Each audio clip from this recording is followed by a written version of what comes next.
ያንን ነገር ምን ታደርገዋለህ? ትቃወመዋለህ። እና በአብዛኛው የምናየው መንፈሳዊ ሂደታቸው እጅግ እጅግ እጅግ የሚያሳፍር ነገር እንደሆነ አሳያቸዋለሁ።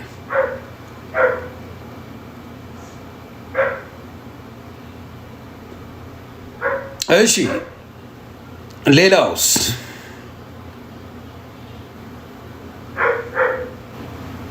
ስማ እዚህ ጋር አድማሱ ስንት ብር አለ?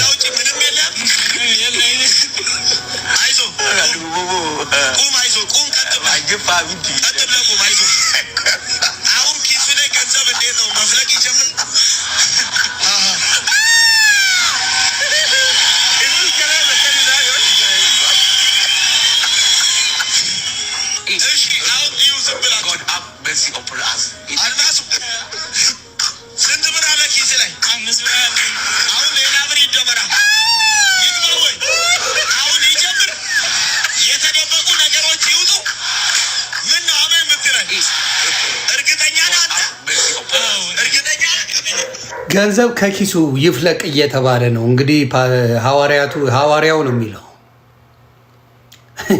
ሐዋርያቱ ገንዘብ ይፍለቅ እየተባለ ነው። አዎ አሜን እያሉ ነው። ስሙ እንዴት አይነት ድራማ እንደሚሰራ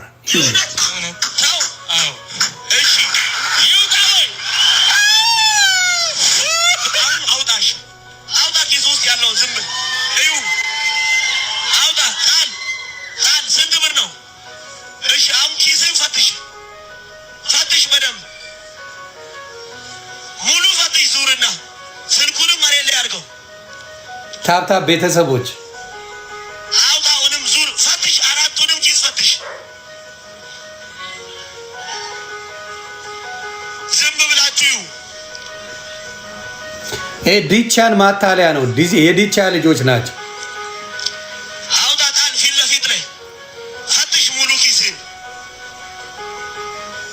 አውጣ አውጣ አውጣ።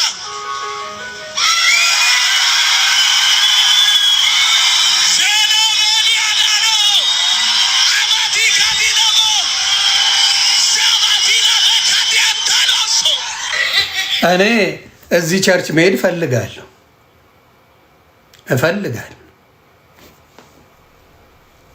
ኢትዮጵያ ያላችሁ ቤተሰብ፣ ኢትዮጵያ ያላችሁ እስካሁን ተሸውዳችኋል። የኦርቶዶክስ ልጆች እንዲሁም ሙስሊሞች ብር ቸግሯቸዋል። ይሄኛው ነቢይ ጋር መሄድ ያዋጣል። ሂዱ። እኔ እውነቱን ነው የምነግርህ። እኔ አሁን ኢትዮጵያ ብኖር እዚህ ሰውዬ ጋር ነው የሚሄደው። በየቀኑ ብር ይሰጠኛል። ምክንያቱም ጸልዮ ብር ያመጣል፣ እኔም ብሬን ወስዳለሁ። የት ነው ሎኬሽኑ? ንገሩን። ሙስሊሞችም ኦርቶዶክሶችም እንድትሄዱ ስለምፈልግ ነው። በዚህ ኑሮ ውድነት ያስፈልጋቸዋል። ቤተሰብ ኑሮ ተወዷል ኢትዮጵያ አይደለ? ስለዚህ ይሄኛው ሰውዬ ጋር ሄዳችሁ ብራችሁን መቀበል ጥሩ ነው ለእናንተ። አድራሻ ይነገረኝ። እኔም ኢትዮጵያ ሲሄድ የማገለግለው ቸርች እዚህ ቸርች ነው። ላዳምጣችሁ አልችልም። ትቀልዳለህ እንዴ?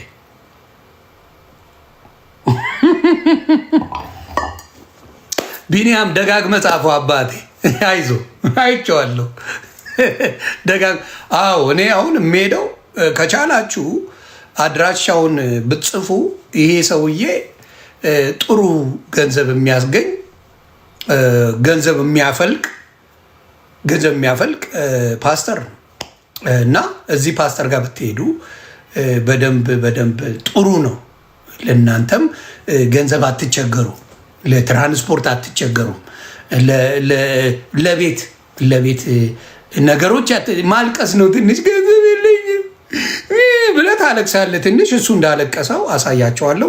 እንዴት እንደሚለቀስ ተማሩ። እንዴት ነው የሚለቀሰው? ተማሩ። መጀመሪያ እንዴት ነው የሚለቀስ? ከዛ ውጪ ምንም የለም። አይዞህ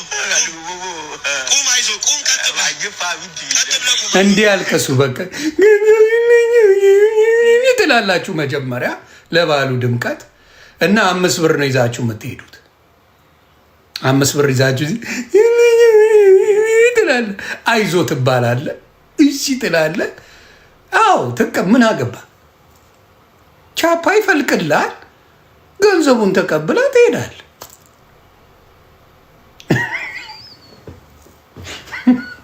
እናንተ ቤት ገንዘብ ይፈልቃል።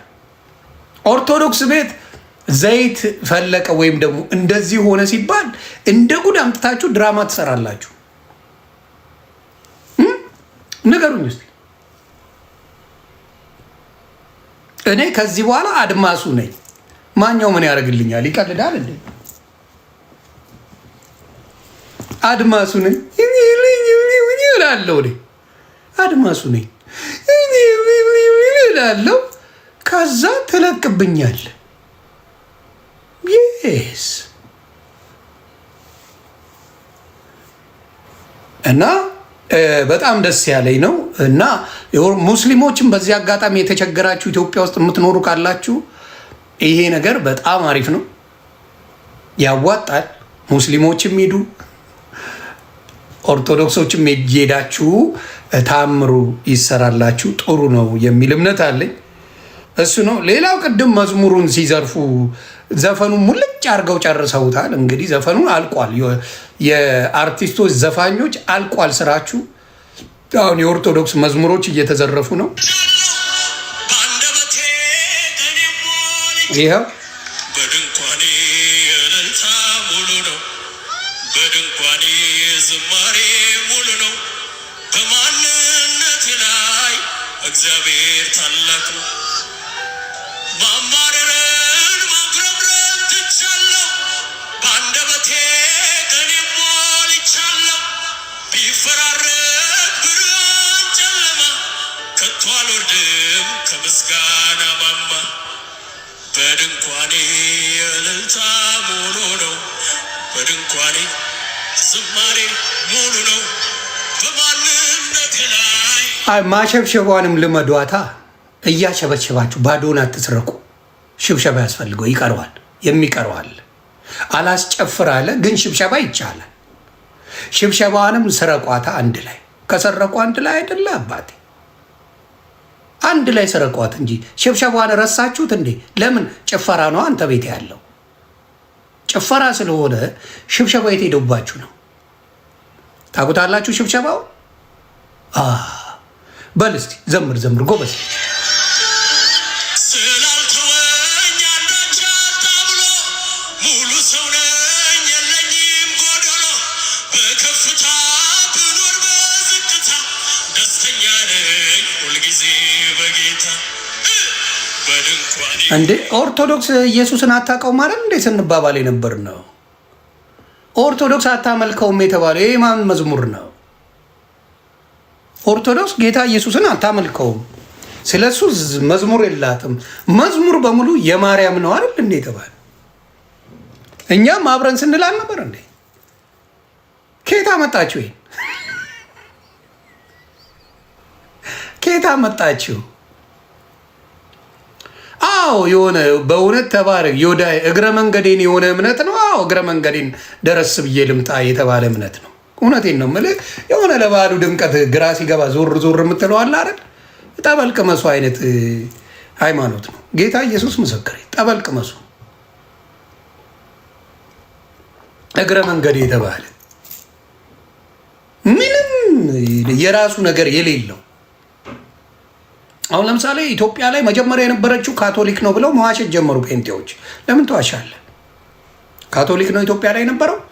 ግባና የካቶሊክን ቸርቾች አሳየኛ። ኢትዮጵያ ላይ የነበረው ኦርቶዶክስ ናት መጀመሪያ። የካቶሊክን አምጣና አሳየኝ። ቅርስ እኮ አለ።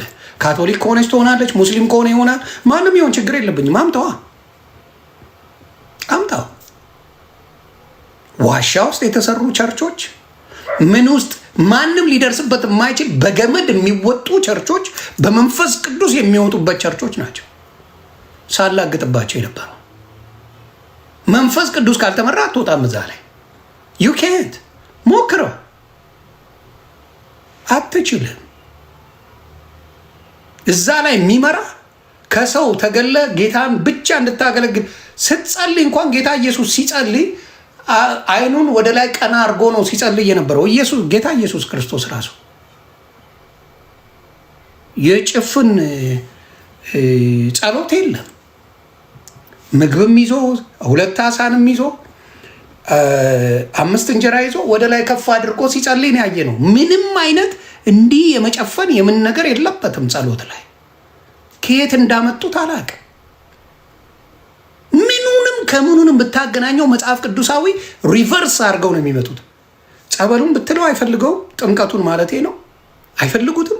የክርስቶስ የሆነው ቁርባኑን አይፈልጉትም። የክርስቶስ የተባለውን ጸሎቱን እንኳን አይከተሉትም። ጸሎቱ መጽሐፍ ቅዱስ ላይ አባታችን ሆይ በሰማይ የምትኖር ብለ ጸልይ ብለው ክርስቶስ ራሱ የተናገረውን አይጸልዩትም። የክርስቶስ መንገድ አንዱም የላቸው። ጸሎቱ ራሱ አባታችን ሆይ በሰማይ የምትኖር ስምህ ይቀደስ መንግስት ትምጣ የሚለው ጸሎት መጽሐፍ ቅዱሳዊ ነው። እኔ ፈጥሬ ያመጣሁት አይደለም። ካልተሳሳትኩ ማቴዎስ ላይ ነው የሚለው። ኦርቶዶክስ ልጅ ሆኖ አንድ የማያውቀው የለም። የኦርቶዶክስ የ3 ዓመት ህፃን ልጅ አምጣና አባታችን ሆይ በልበለው ያንበለብለዋል። አንድ ሰው የለም። ውብርስትዬ እንዴት ነሽ እናቱ? አንድ ሰው የለም። አንድ ሰው የለም። እነሱ ቤት በፈቀድከው ነው አሜን ስትል በአሜን ብቻ ትጨርሰዋለህ። ለምንድን ነው? ሰርከስ ሾው ነው። እኔ አሁን ካየ ሰርከስ ሾው ይባላል። የጴንጤውን ካየ ሰርከስ ሾው ነው። ጭፈራ በጣም ይወደዳል። አሜን ሞቲቬሽናል ስፒከር አለ። የጌታ ጉዳይ ወፍ የለም። ወፍ ጌታ ኢየሱስ ምስክር አይቻለሁ። አሜን ምኑ ቀውጢነቱ ነፍን ያለው ግን መንፈሱ የለም። ጩኸት አለ። ይሄ በጣም ነው ያለው። ስለዚህ ብር ይሰጣል። አሁን እዚህ ጌታ ኢየሱስ የብርን ትምህርት አስተምሯል። ኒቆዲሞ ይቅርታ ዘኪዮስን እንኳን ያለውን እንዲሰጥ ነው ያደረገው። ዘኪዮስ ብሬን ለድሃዎች አካፍላለሁ፣ ያጭበረበርኩት ካለ 4 እጥፍ መልሳለሁ ብሎ ነው ዘኪዮስ እንኳን የተናገረው መጽሐፍ ቅዱስ ላይ። ኢየሱስ ክርስቶስን የተከተለው ዛፍ ላይ ሆኖ ኢየሱስን ማየት ችግኝ ስለሆነ ዘኪዮስ ኢየሱስ ሲመጣ ማየት አልቻለም። ዛፍ ላይ ወጣ፣ የሾላ ዛፍ ላይ። ኢየሱስ ክርስቶስ ደግሞ ለሱ ብለህ የምታረገውን ነገር የሚያይ አምላክ ነው። ዘኪዮስ በአንተ ቤት ዛሬ ምሕረት ይሆናል አለው። ወደ ቤቱ ነው የገባው። ኃጢአቱን አይደለም የቆጠረበት። ኢየሱስ ክርስቶስ ምንም ሳይናገር ዘኪዮስ ምን አለ? ጌታ ኢየሱስ ክርስቶስ አለ ያጭበረበርኩት ካለ 4 እጥፍ እሰጣለሁ፣ እንዲሁም ለድሆች አካፍላለሁ ያለኝን አለ። እዚህ ገንዘብ አደባባይ ላይ እንዲለምን ይሰራሉ። ገንዘብ እናሰጣለን፣ ቤት እናሰጣለን፣ ቪዛ እናስመታለን የሚል የሌባ ጥርቅም እንዳለ በደንብ ያየውበት ነው። አይደለም የምትል ካለ መጽሐፍ ቅዱስ እኮ ይላል ከሐሰተኞች ተጠበቁ እንዳለ። ቤተክርስቲያኑን ያጥለቀለቁት እነሱ አይደሉም? ስንት 10 ይሞላል እንዴ ፔንቴ ውስጥ እውነተኛ ያለው? በሜጋ ቸርች ኢትዮጵያ ውስጥ ያላቸው 10 እውነተኛ ክርስቲያኖች አሉ። ሜጋ ቸርች ያላቸው ሜጋ ቸርች ያለው የሌባ ጥርቅም ነው ያላቸው በሙሉ የሌባዎቹ። ስለዚህ ከእውነት መሸሽ አይቻልም። ቤተሰብ እውነትን ይዞ መነጋገር መልካም ነው እና ስለ ድርሳንና ስለ ገድል እንነጋገር ተብሏል። ዘማርያምን አትቀርቡትም ትፈሩታላችሁ። መቼ ነው ከእንትና ጋር ያላቸው ፕሮግራም? ከኤፍሬም ባለ ጊዜው ጋር መቼ ነው ፕሮግራም ያላቸው? መቼ ነው ፕሮግራም ያላቸው? ፕሮግራሙ በቅርብ ነው ብላችኋል። አይ ቤካ የሚባለው እግዚአብሔር ረገጠ ይበቃል። ቪዲዮን አሳይቻለሁ፣ መረጃውን አሳይቻለሁ፣ ምን አይነት ሰው እንደሆነ አሳይቻለሁ። ግን ተመስገን ላይ ሲዝት አየሁ። ተመስገንን ጴንጤ ግብረ ሰዶም ያጋባል፣ መሰረተ ክርስቶስ ታጋባለች አለ ብለው ታጋድላለች እኮ አላለም። ታጋባለች። አዎ ታጋባለች። ምን አባት አመጣለ? ማንን ነው የምታስፈራራው? ግጥም አድርጋ ታጋባለች። የእናንተ ፓስተሮች አይደሉ በዚህ የሚታሙት? ሴት ለሴት ያለው እናንተ ጋር አይደል እንዴ? ወንድ ለወንድ ያለው ምንድን ነው የምታወራው? አንተ ኦርቶዶክስ አንገት ትቆርጣለች እያልክ አይደል እንዴ ቪዲዮ የሰራኸው? ማጋባት አይደለም ያንተ ነብይና ፓስተር አይደል እንዴ ሴት ጋር ሲርመጠመጥ የሚውለው ሌባ። ከእናንተ ብሶ ደግሞ ልትፎክር ትፈልጋለህ እንዴ? ፈሳ ልትፎክር የምትፈልግበት አንድ ነገር የለም። ኢትዮጵያ በጭባጭ ኮተት ና እስቲ እኔን አስፈራራ፣ እኔን አስፈራራ እስቲ። ወሮ በላ መጠራቀሚያው መሰረተ ክርስቶስ አይደለች እንዴ? ዋናዎቹ ተቃዋሚዎቹን ግብረ ሰዶምን የከለከ ይኸው ስለተቃወሙ አይደል እንዲያገደችው። ታዲያ ብታጋባ እንጂ ባታጋባ ለምን ታግዳለች? የወሮ በላ መጠራቀሚያ አይደል እንዴ? በጭባጫ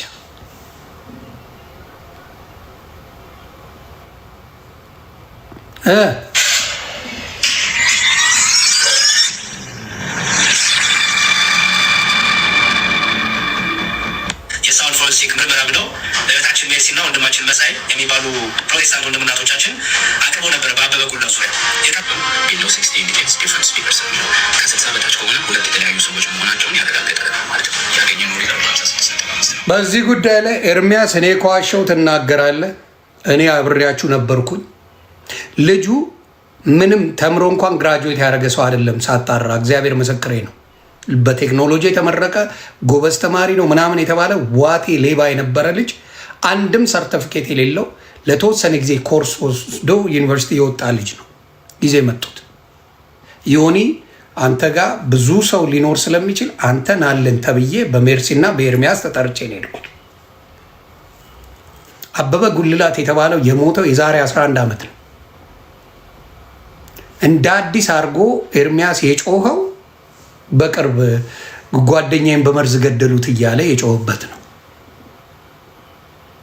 የሞተው የዛሬ 11 ዓመት እንደ አዲስ አድርጎ ኦርቶዶክስን ለማስመታት ዲያቆን የነበረ ነው፣ አብሮኝ ሲቀድስ የነበረ ነው፣ አብሮኝ በዚህ ሲወጣ ነው፣ አብሮኝ በዚህ ሲገባ ነው እያለ ሲያጭበረብርበት የነበረው ይሄ ነው።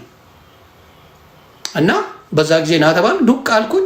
የሆነ ጊዜ ላይ አልተመቸኝም፣ ጥዬ ወጣሁ። ቪዲዮውን ማየት ትችላላችሁ። ቁጭ አልኩኝ። ብዙ ሰው መጥቶ ያንን ነገር አየ፣ ጥዬ ወጣሁ። በቃ ለምን እኔ አንዳንዴ ህሊና የማይቀበለውን ነገር ቁጭ ብሎ ማዳመጥ አልችልበትም ነው። ማስመሰልም ልክ አለው፣ ግን የውሸት ነገር ሲሆን ቁጭ ብሎ ማዳመጥ ከበደኝና ጥዬ ወጣሁ።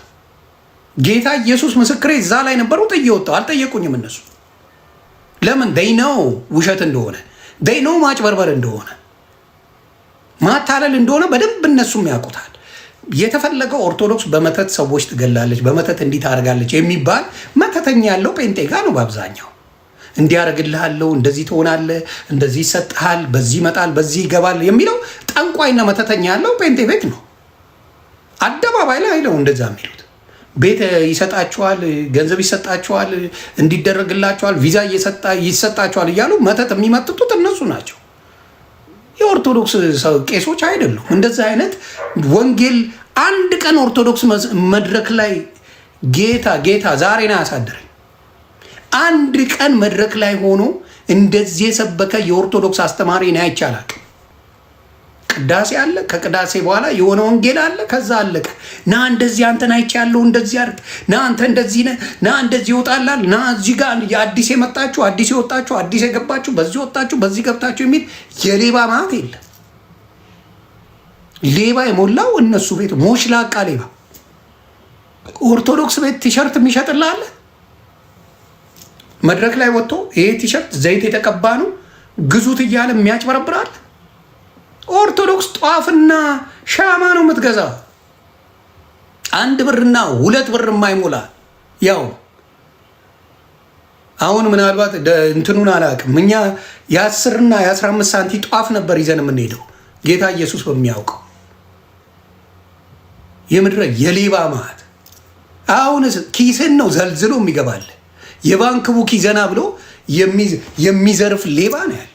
ዘይት ነው የሚሸጥልህ አደባባይ አፍሮን አድርጎ ዘይት ያድናል እያለ ስለዚህ መተተኛ ያለው ኦርቶዶክስ ቤት አይደለም። መተት ያለው በደንብ በመተት የሚሰራው የጴንጤ ነው እንዴ። ሳውዝ አፍሪካ ጠንቋዩን ትናጋ አይደል እንዴ ሲመላለሱ የሚውሉት የነበረው። አሁን የሞተው ባሸዋ የሚባል ሌባ፣ ጃሸዋ ነው ባሸዋ የሚባል ሌባ፣ ሌሎችም አሉ ናይጄሪያውያን ምናምን እየሄዱ እዛ የሚያስጠነቁሉ የሀገር እነሱ አይደል የሞሉት ናይጄሪያ እየሄዱ የሚያስጠነቁሉት። ደግሞ ስለ ጥንቁልና ኦርቶዶክስን መውቀስ ይቻላል? መተተኛ እናንተ ናችሁ። ስለዚህ እውነቱን ነው የምመሰክረው። እዚህ ጋር ይሄኛውን ሲያጭበረብሩበት የነበረው እኔን ጠሩኝ፣ እዛ ዱቅ አልኩኝ። ቤዛ የምትባለው ማን ነው? ሜርሲ የምትባለው የሌቦች ጥግ ናት። እኔን ራሱ አሁን ለመኪና እናዋጣለት እየተባለ የሚጮህለት ደምረውን ዮኒ ማኛ በጀት ተሰጥቶት ብላ ውሸት የተለመደባት ዊግ አርጋ ኤርሚያስ ዊግ አርጋ ነው። የኦርቶዶክስ ጥላቻ ጥግ ድረሳለ። ፖለቲካ የሚያገናኘው ነገር የለም። ፖለቲካ እኔ በጣም ፖለቲካ የኢትዮጵያ ስለማይረባ ነው የተወኩት። አይረባም፣ አትደማመጥም፣ አትግባባም። ማንም የምታግዝለትም ይቀጠቅጣል፣ የምትደግፍለትም ከየትም ብትሆን ፖለቲካው ምን አያደርግም፣ የትም አያደርስም፣ የትም አያደርስም። እዚህም ብትሄድ እዚህም ሆዳም ሌባ አለ፣ እዛም ሌባ አለ። ጤነኛ ፖለቲከኛ ለማግኘት ትቸግራለህ የትም ቦታ ላይ። ስለዚህ ፖለቲካው ብዙ ያልገባውበት ለዛ ነው እንጂ መርገጥ ከፈለኩ ብልጽግናን አምጣው ማንን አምጣ ረግጣለሁ። እውነት ካየ ጥሩ ከተሰራ ጥሩ ላለሁ። አሁንም በዚህ የማጭበርበር ስራ የምትሰሩት እናንተ ናችሁ። እስቲ እንስማው። የዲቤት ጥሪ ስሙ። የፕሮግራም ምንድን ነው? የተጠቀማችሁትን ሶፍትዌር የተጠቀማችሁን ቱል ኦንላይን ሁላችንም ከፍተን ሰው በተሰበሰበበት ብዙ ባለበት እናንተም ሶፍትዌሩን ከፍታችሁ እኛም ሶፍትዌሩን ከፍተን ያሬድ ወንድሜ ሶፍትዌሩን አይከፍቱልህም። ስለማቀው ነው። ልጁ ወረቀት እንኳን የለው የተመረቀበት ስራ የለው። አንተ ሶፍትዌር ኢንጂነር እንደሆንክ አውቃለሁ። መዝሙር ያሬድ የተማረም ነው ብቃት ያለው ነው። ቤተክርስቲያንን የማይዘርፍ 5 ሳንቲ ከቤተክርስቲያን የማይወስድ ወንድም ማለት መዝሙር ያሬድ ይባላል። ጌታ ኢየሱስ በሚያውቀው ሀምብልነቱ እኔ መጽሐፍ ቅዱስ ሳነብ የነበረው ማንን ቪዲዮዎች አሉ፣ ቀረጹና የበፊቱን አምጡ። መዝሙር ያሬድን ነው ቻሌንጅ አደርጋለሁ እያልኩ ስቀበጣጥር የነበረው። መጽሐፍ ቅዱስ እያነበብኩ ሲሄድ ግን ወይ ጉድ፣ ምኑን ከምንድን ነው ድቤት የማደርገው? እሱ የሚለው ትክክል፣ መጽሐፍ ቅዱስ የሚለው ትክክል። የነዚህ የሌቦቹ ግን እንዴት አድርጌ ነው ከእሱ ጋር ድቤት የማደርገው የሚለው እውነተኛው ነገር ነው የመጣ። ኢየሱስ ክርስቶስን ማምለክ በተግባር የማያመልክ ቢኖር ፕሮቴስታንት፣ አብዛኛው ሁሉም እያልኩ አይደለም፣ በተግባር አያመልኩትም።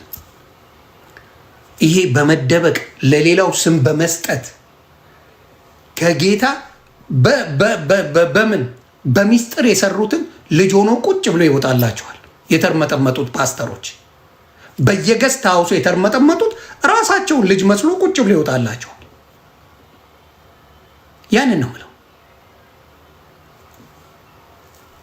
በአደባባይ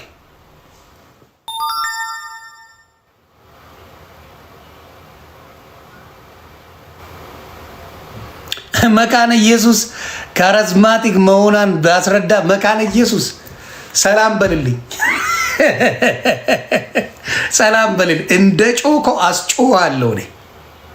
እኔ አንድ በቃችኋለሁ። ለእናንተ 1000 ሰው አያስፈልግም። ለእናንተ እኔ በቃለሁ። ሌሎቹ ሳይመልሱ እኔ ብትንትንን አወጣዋለሁ። ለምን? የሌባ ስራችሁ የቅድስና ስራ እንደሌላችሁ እናገራለሁ። እንዴ ቅዱሳን ጸሎት ያደርጉልናል ማለት እኮ የሚያስኮርፋችሁ ናችሁ። እኔ አሁን ለምሳሌ ወደ ጌታ ኢየሱስ ክርስቶስ ነው የምጸልየው። ቅዱሳን ግን ጸሎት ያደርጋሉ ማለት ምንድን ነው የሚያስኮርፍ? የሚያናድ ነገር አለ? ያ እኮ የሚያናዳችሁ ሰዎች ናችሁ እናንተ። ቅዱሳን ጸሎት ያደርጋሉ ማለት ስጋቸው እንጂ ነፍሳቸው ዘላለማዊ ነው። የቅዱሳን የሚያስኮርፋችሁ ሰዎች ናቸው። እንኳን እሱ አይደለም ኃጢአተኛው ከክርስቶስ ጋር የተሰቀለውን ታስታውሳላችሁ። ምናልባት በብዛት ከልብ ስለማትከታተሉት መጽሐፍ ቅዱስን ኃጢአተኛው ከኔ ጋር ምን ትሆናለህ ነው ያለው። ዛሬ በገነት ትገባለህ ነው ያለው። በገነት ትኖራለህ ነው ያለው። ኃጢአተኛውን እንኳን ዛሬ ከኔ ጋር በገነት ትኖራለህ ማለት ምን ማለት ነው? የመጀመሪያ ኃጢአተኛ ነው ገነት እንኳ የገባው። ኃጢአተኛው እንኳን ገብቷል ገነት የገባበት። ህይወት ገነት ውስጥ እንዳለ የነፍሳት ህይወት ገነት ውስጥ እንዳለ ማሳያ ነው። አታውቁትም፣ አትረዱትም። እናንተ ምን መሰላችሁ? ጥናቱን መጽሐፍ ቅዱስ ስታደርጉ መንፈስ ቅዱስ እንዲረዳችሁ ሳይሆን ኦርቶዶክስን እንዴት አጠቃበታለሁ የሚል ትምህርት ይዛችሁ ነው የምትመጡት። ከኦርቶዶክስ ለመለየት ትሉና ውስጣችሁ ግን መለየት አይችልም። ለምን ካልከኝ ከእናንተ ምንም የለም። የሆነ ነጫጭባ ነው የተከተልከው። ካልቪን ወይ ሉተራን የሚባል አንድ ነጫጭባ ተከተልሃል። ስለዚህ ዩ አር ኮንፊውዝድ። የተከተልከው ነጭ የትም አያደርስህ። የሆነ ቦታ ላይ ይገጥራል፣ ያስቆማል። ከሆነ ቦታ በኋላ መሄድ አትችልም። ክርስቶስን ስትከተለው እስከ ጥግ ትሄዳለህ። ከዛ ድብልቅልቁ ይወጣል አንተ ውስጥ።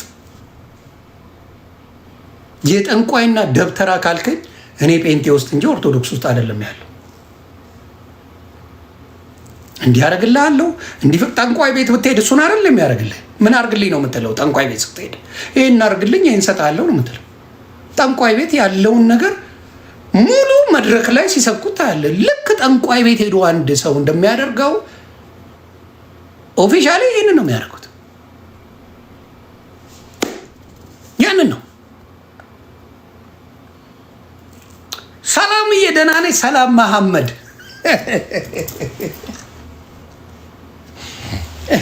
ሰላም መሐመድ ደህና ነሽ ወይ? አንቺ እንኳን አራተኛ ሚስት አልሆንም ብለሽ ነው የወጣሽው። የአንቺ ቀላል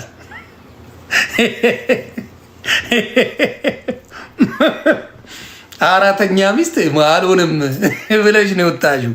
የአንቺ ቀላል እውነት ነው፣ እውነት ነው፣ እውነት ነው። ሌሎችም ሴቶች እንደዛ እሺ አይሉ።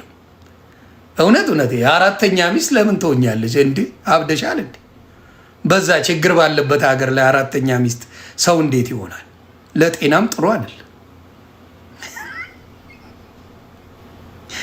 እሺ እቺ የታችንን እንስማት እስቲ ምን ትላለች?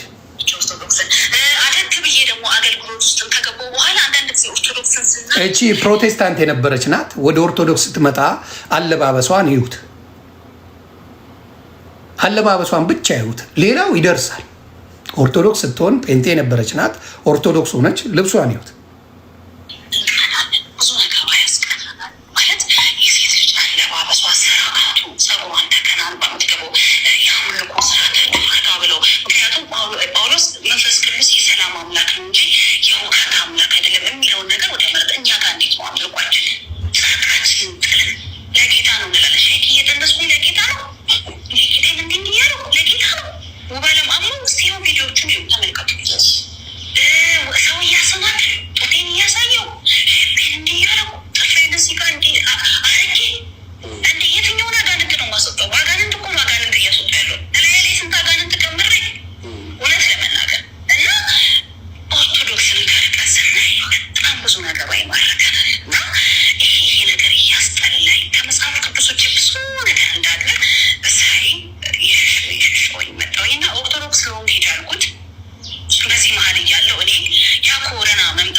ኮንፈረንስ በሄዱ ቁጥር የዘይት ማት ኮንፈረንስ በሄድክ ቁጥር ስቲከር አለ፣ የዘይት ማት አለ፣ የሌባ ማት ያለ ነው። ይህንን ነው ስማ።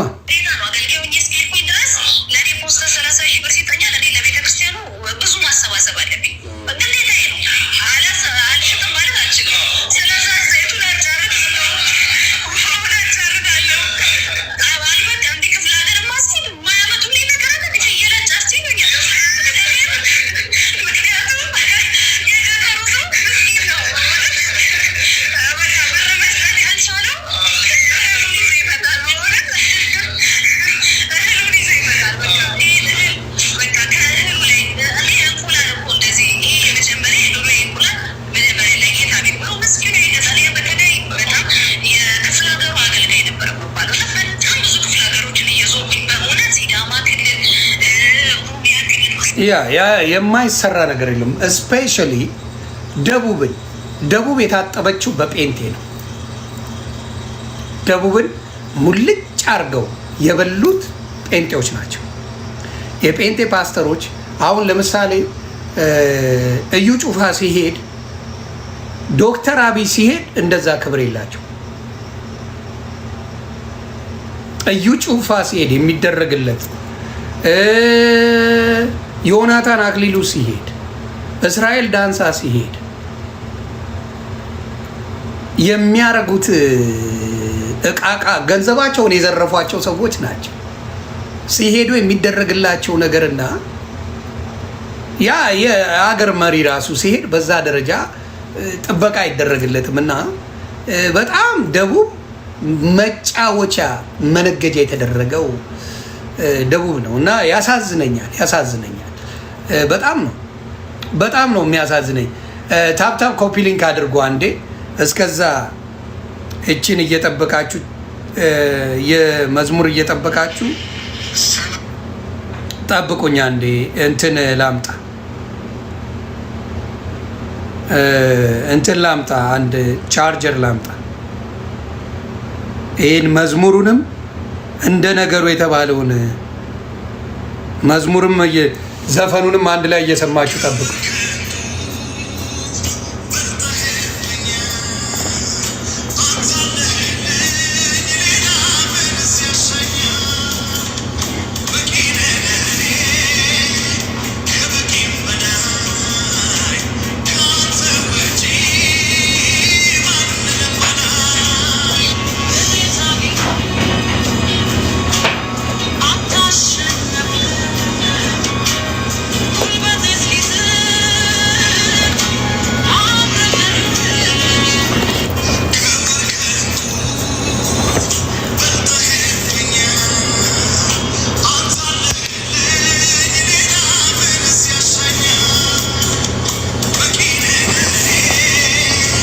አመልማል ተከሽና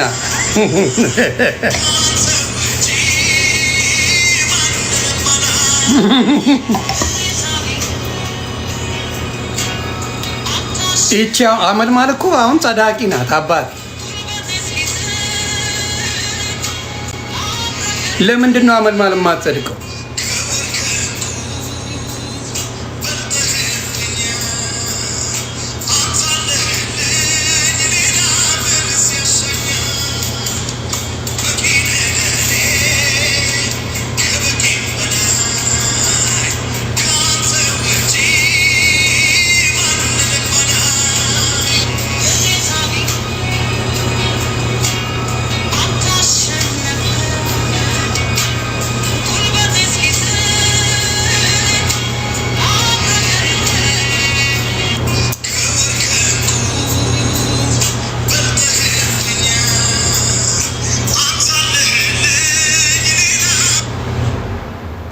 የሆነ አንድ በኔ የተሰራ ሚም አለና እናስቆኛል። ከዛ በፊት ራሳቸው ፕሮቴስታንቶች ያሉት የተናደዱበት አንድ ነገር አይቻለሁ።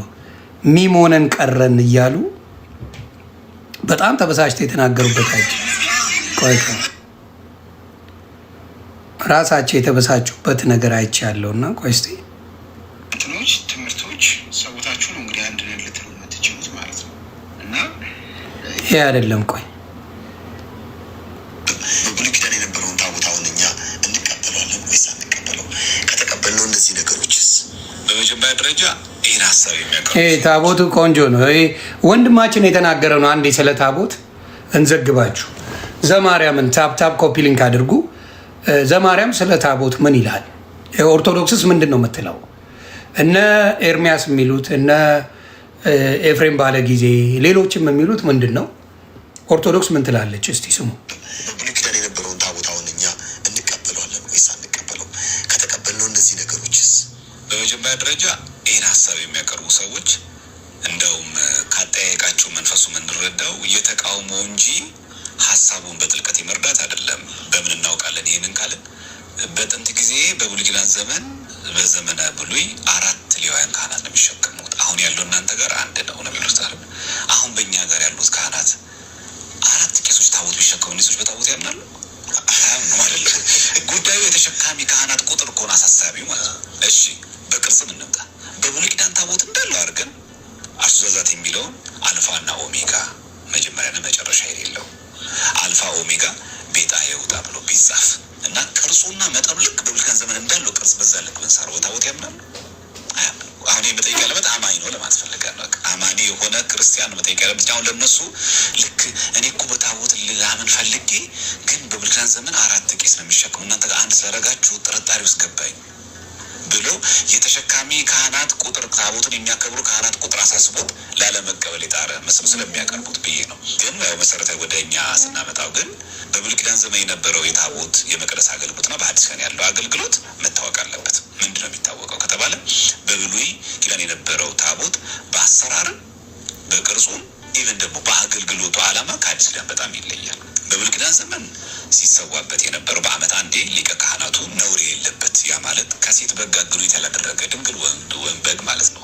እሱ ካህኑ ሊቀ ካህኑ ብቻ ገብቶ ደሙን ያፈስና ያንን የበጉን ስጋ ደግሞ ከካህናት ከሌዋውያን ካህናት ጋር ሆኖ ይመገቡት ነበር።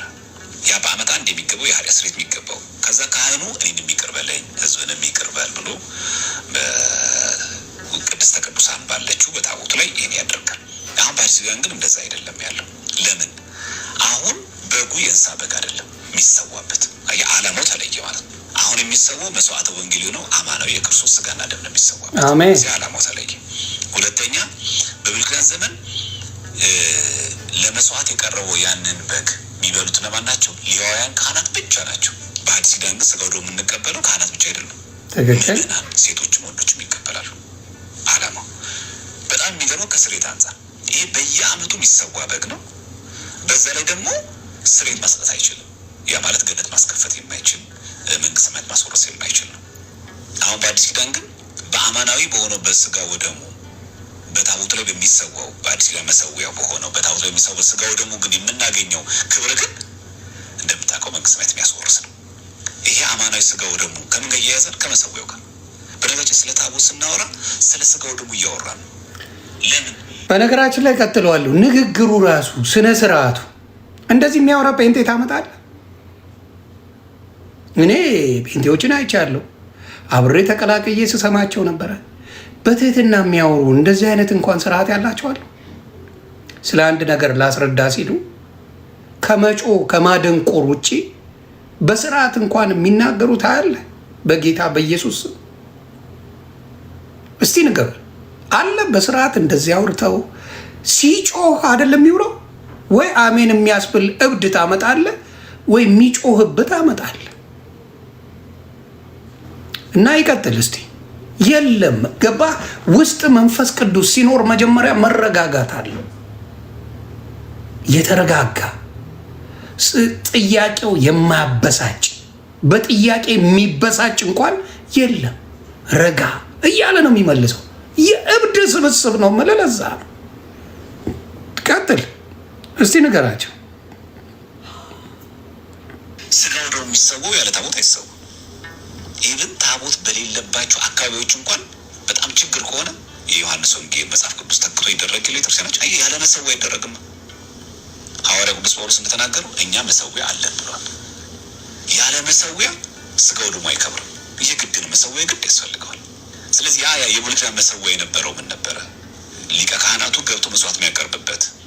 ያ ታቦቱ በሐዲስ ኪዳን ካለው አገልግሎቱ ጋር ይለያያል። እሺ መጠንና ልኩ ለምንድን ነው እንደዛ ያልሆነው? ቀጥታ ለምንድን ነው ያልተወሰደው ከተባለ በብሉይ ኪዳን ዘመን ያለው የሰሎሞን ቤተ መቅደስን እስቴን ያው የሰሎሞን ቤተ መቅደስ ቁመቱ ወሩ ተቀምጠዋል። አሁን በአዲስ ኪዳን ያለው መቅደስ እንደዛ ነው። በቃ እንደ ሰለሞን እንስራው። የዝግባ ዛፍ ከየሊባኖስ እናምጣ አንልም አይደለ? ይህን ጽድ እናምጣ። ምክንያቱም እዚህ መጽሐፍ ቅዱስ ላይ ባለው አንልም። በዛ ላይ በብሉይ ኪዳን ዘመን የነበረው የሰሎሞን ቤተ መቅደስ ስንት ነበር? አንድ። ስለዚህ አሁን ያስፈልገን አንድ ቤተ መቅደስ ብቻ አይደለም። የሰፈሩ ምኩራብ ሊሆን ነው። ምክንያቱም አይሁድ የሚማማሩበት ምኩራብ ልታደርገው። ስለዚህ መስዋዕት የሚሰዋበት የነበረችው አንድ የሰሎሞን ቤተ መቅደስ ናት። ስለዚህ በአዲስ ኪዳን አንድ ቤተ መቅደስ ነው ላለ አንልም። አየህ፣ የቤተ መቅደስ ቅርጹ መጠኑም ይለያል። አሁን በኛ ቤተክርስቲያን በአዲስ ኪዳን በቅርጫት የምትሰራ በብሎኬት የምንስራት በወርቅ የምንገባ ቤተክርስቲያን ናት። ጽላት ከእብነበረድ ይሰራ፣ ከማይነቅዝ እንጨት ይቀረጽ፣ ከወርቅ እንስራው፣ ከእብነበረድ በዳይመንድ እንድናድርገው ክብሩ አንድ። አየህ፣ የቤተ መቅደሱ ስራ በምንም መንገድ አይቀንስበትም፣ ክብሩን አይቀንስበትም። ስለዚህ የቤተ መቅደስ አገልግሎት አንዳንድ ሰዎቹ የዛ ታቦቱ ቅርጽ እዚህ ጋር ካለው ታቦቱ ቅርጽ ጋር አንድ ይሁን አንልም። ወደ አዲስ ኪዳን ደግሞ እናምጣ እስቲ። ጌታችን የተሰቀለበት ዕፀ መስቀል እስቲ ቁመቱን እንየው። ስለዚህ ቤተክርስቲያናችን ጉላት ያለው በሙሉ ቁመቱና ልኩን ጌታችን በተሰቀለበት የዕፀ መስቀል ቁጥር ልክ ነው ላይ ያደረግ ነው። ወርዱን ይኸው ጌታችን የተሰቀለበት በትልቅ ሳይዙ ራሱ መሆን ያለበት አንልም። ካህናት እጅ የምናያለው መስቀል የማን መስቀል? የክርስቶስ መስቀል ነው። አይ በቀራንዮ የተሰቀለው የክርስቶስ መስቀል ቁመቱና ወርዱ አይነት በዛው ልክ በዛ ሳይዝ ይሰራ አይደለም። ስለዚህ አንዳንድ ሰዎች አይ የብሉይ ኪዳን ቤተ መቅደስ እኮ የብሉይ ኪዳን እኮ ታቦት እኮ ወርዱ ቁመቱ እንደዚህ ተቀምጦላቸዋል፣ በዛ መሆን አለበት። በአዲስ ኪዳናችን ፍትሐ ነገሥት ትርጓሜ አንድምታ ላይ ገጽ 41 ላይ ቁጭ አድርገውታል። ወይ ኩን ታቦት ከቦታ ወደ ቦታ የሚንቀሳቀስ ይሁን፣ ከእንደገና ደግሞ ኃይሉን ጽዋውን ማስቀመጥ የሚችል ይሁን ብሎ ስርዓት አባቶቻችን ሰርተውልናል። ስለዚህ በየትኛው ማህተም ቤተክርስቲያናትን ብናይ ታቦቱ አገልግሎቱ ለዚህ ነው። ለሐዲስ ኪዳን በሚሆን መንገድ ታቦት ይሰራል። ልክ አሁን ቤተ መቅደስ ስንሰራ በሰለሞን በሰራው ቤተ መቅደስ ቁመት ወርድ ልክ እሱ በሰራቸው ማቴሪያሎች እሱ በገነባቸው ወጥ መንገዶች በዛ መንገድ እንስራው አንልም። ሰለሞን ቤተ መቅደስ ለመስራት ስንት ዓመት የፈጀበት? 40 ሰዓት። ሪፖስት አድርገዋለሁ። የሚናገረው ንግግር በሙሉ ማስረጃ እንዳለ ያውቃሉ እነሱ። አዲስ ኪዳን ላይ ስለ ታቦት የተጻፈ ነገር የለም የሚሉ ጴንጤዎች አሉ።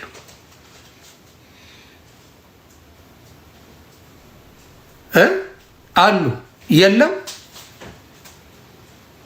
አለ ወይስ የለም? ኦርቶዶክሶች ጥቅሱን ጻፉላቸው። አለ ወይስ የለም ብለው ነው ያሳመኗቸው። ለምን ላውጣ? እሺ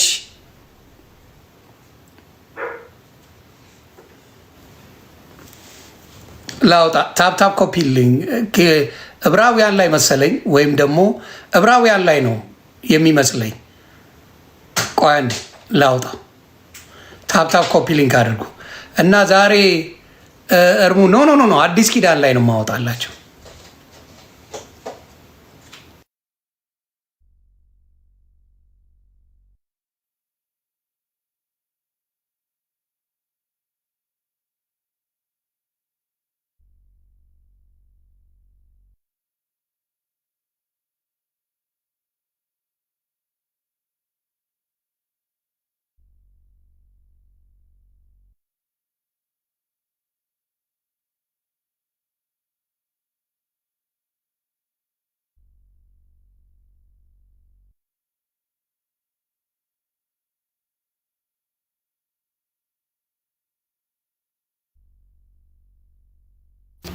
ዕብራውያን 13:10 ሉቃስ 22:20 ብሎኛል። እስቲ እንየው።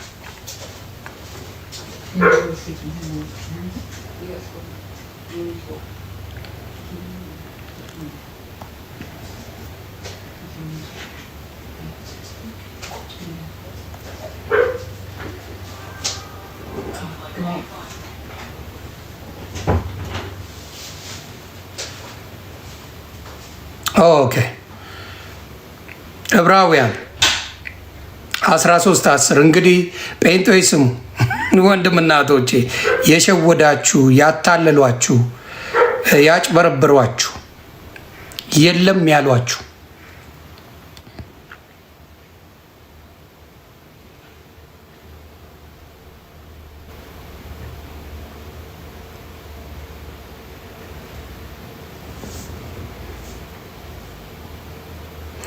ኖ ታቦት ቃል በቃል የሚለው አለ። ቃል በቃል የሚለው አለ 9:4 ዕብራውያን ታንክ ዩ።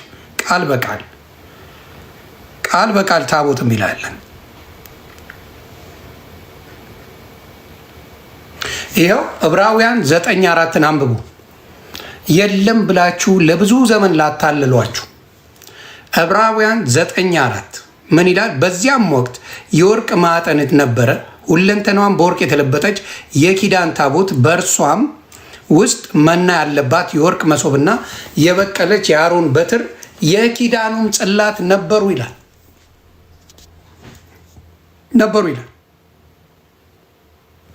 አያችሁ በዚያም ወቅት በዚያም ውስጥ ነው የሚለው እዚህ ጋር። በዚያም ውስጥ የወርቅ ማዕጠንት ነበረ፣ ሁለንተናዋን በወርቅ የተለበጠች የኪዳን ታቦት፣ በእርሷም ውስጥ መና ያለባት የወርቅ መሶብና የበቀለች የአሮን በትር የኪዳኑም ጽላት ነበሩ ይላል። በላያዋም ማስተሰሪያዋን የሚጋርዱ የክብር ክሩቤል ነበሩ። ስለ እነዚህ ስለ እያንዳንዳቸው ልነግር አሁን አልችልም ይላል። ይኸው ምን ይላል? ይህም እንደዚህ ተዘጋጅቶ ሳለ ካህናት አገልግሎታቸውን እየፈጸሙ ዘወትር በፊተኛው ድንኳን ይገቡበታል። አሁን ኦርቶዶክስ ውስጥ ብታዩ ወደ ታቦት የሚገቡት ወይም ደግሞ ወደ ጽላቱ የሚገቡት ሰዎች አሉ፣ ለብቻቸው የተመረጡ ወደዛ የሚገቡዋል።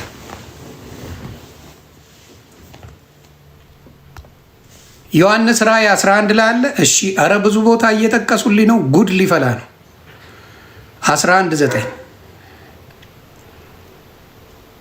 ዮሐንስ ራእይ 11:9 ምን ይላል? ከወገኖችና ከነገዶችም ከቋንቋዎችም ከአሕዛብም የሆኑ ሰዎች 3 ቀን ተኩል በድናቸውን ይመለከታሉ። በድናቸውም ወደ መቃብር ሊገባ አይፈቅዱም። ምን 19 ነው? ኦኬ ሶሪ። አዎ 19 በሰማይም ያለው የእግዚአብሔር 11:19 በሰማይም ያለው የእግዚአብሔር መንፈስ መቅደስ ተከፈተ፣ የኪዳኑም ታቦት በመቅደሱ ታየ፣ መብረቅና ድምፅም ነጎድጓድም የምድር መናወጥ ታላቅም በረዶ ሆነ ይላል።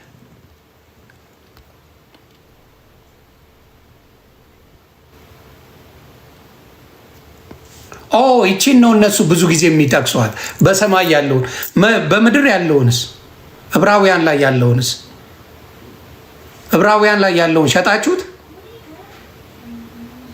ሸጣችሁት ወይ ሸጣችሁት?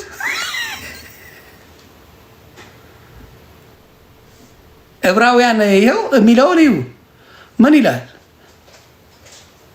እስቲ ዕብራውያን 9 ላይ የሚለውን እንስማ እስቲ። 9:4 ላይ 9:4 ምን ይላል? በዚያም ውስጥ የወርቅ ማዕጠንት ነበረ፣ ሁለንተናዋን በወርቅ የተለበጠች የኪዳን ታቦት፣ በእርሷ ውስጥ መና ያለባት የወርቅ መሶብና የበቀለች የአሮን በትር የኪዳኑም ጽላት ነበሩ። በላዩም ማስተሰሪያውን የሚጋርዱ የክብር ክሩቤል ነበሩ። ስለነዚህም ስለ እያንዳንዳቸው ልነግርህ አሁን አልችልም አለ። ነበረ ነዋ ስለሚል ነው። ከ3 ልጀምርላችሁ፣ አይዟችሁ። ከሁለተኛው መጋረጃ ወዲያ ቅድስተ ቅዱሳን የምትባለው ድንኳን ነበረች። በዛ ጊዜ ስለነበረው ድንኳን ነው የሚያወራው። እናንተ የለም እያላችሁ ነው የምታወሩት። የለም ስትሉ ነበር። አሁን ሲመጣላችሁ ደግሞ ግራ ትጋባላችሁ።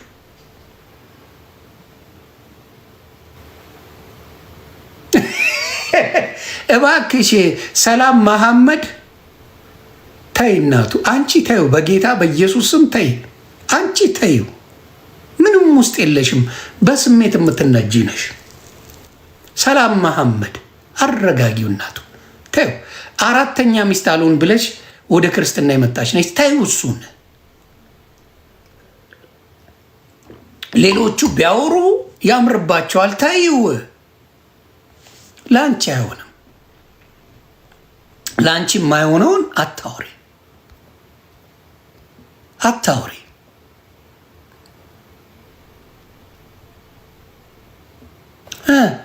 የለም አላችሁ እኮ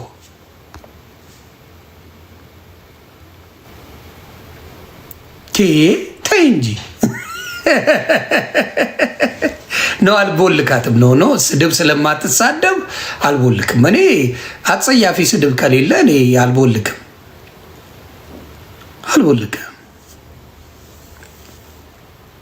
በእስልምና እንኳን ካባ የሚባል አለ።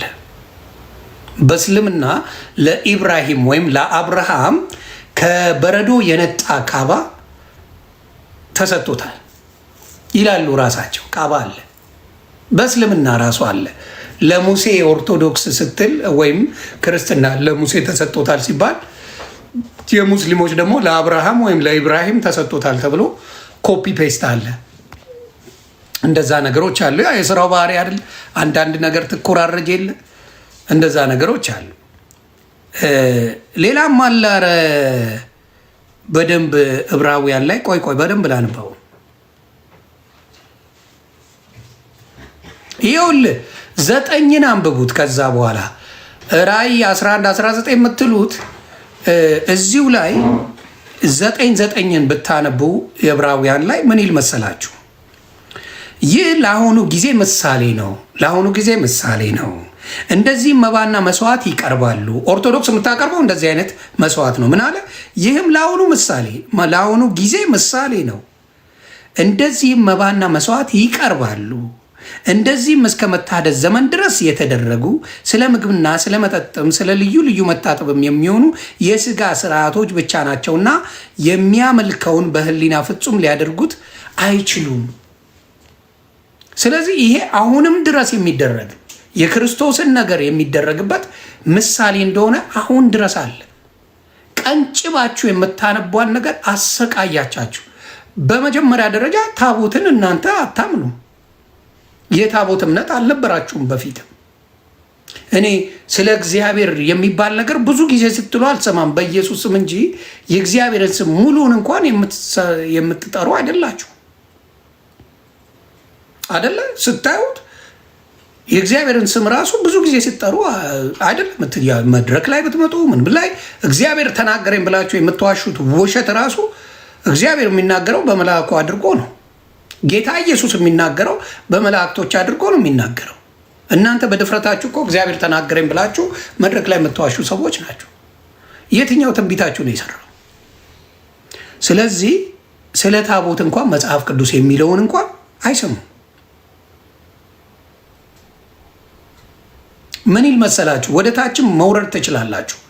ሐዋርያት ሥራን በደንብ ብታነቡት ምዕራፍ 9 ጀምሮ ምን ይላል? ይኸውላችሁ ምን ይል መሰላችሁ? 23 ላይ ምን ይል መሰላችሁ? እንግዲህ ይላል በሰማያት ያሉትን የሚመስለውን ነገር በዚህ ሊነጻ እንጂ በሰማያት ያሉት ራሳቸው ይላል ከእርሱ ይልቅ በሚበልጥ መስዋዕት ሊነጹ የግድ ነበር ይላል። ክርስቶስ በእጅ ወደ ተሰራች የእውነተኛይቱ ምሳሌ ወደምትሆን ቅድስት አልገባምና፣ ነገር ግን በእግዚአብሔር ፊት ስለኛ አሁን ይታይ ዘንድ ወደ እርሷ ወደ ሰማይ ገባ። ሊቀ ካህናትም በየዓመቱ የሌላውን ደም ይዞ ወደ ቅድስና እንደሚገባ ራሱን ብዙ ጊዜ ሊያቀርብ አልገባም። አንድ ጊዜ ነው ክርስቶስ ያስገባው። እንግዲህ ቢሆን ዓለም ከተፈጠረ ጀምሮ ብዙ ጊዜ መከራ ሊቀበል ባስፈለገው ነበር። እነሱ አሁን ብዙ ጊዜ አስተምሯቸው ምንድን ነው? ክርስቶስ አንዴ በደሙ ምንም ብሎናል፣ አድኖናል። በደሙ 1000 ጊዜ የሚመላለሰው አይደለም።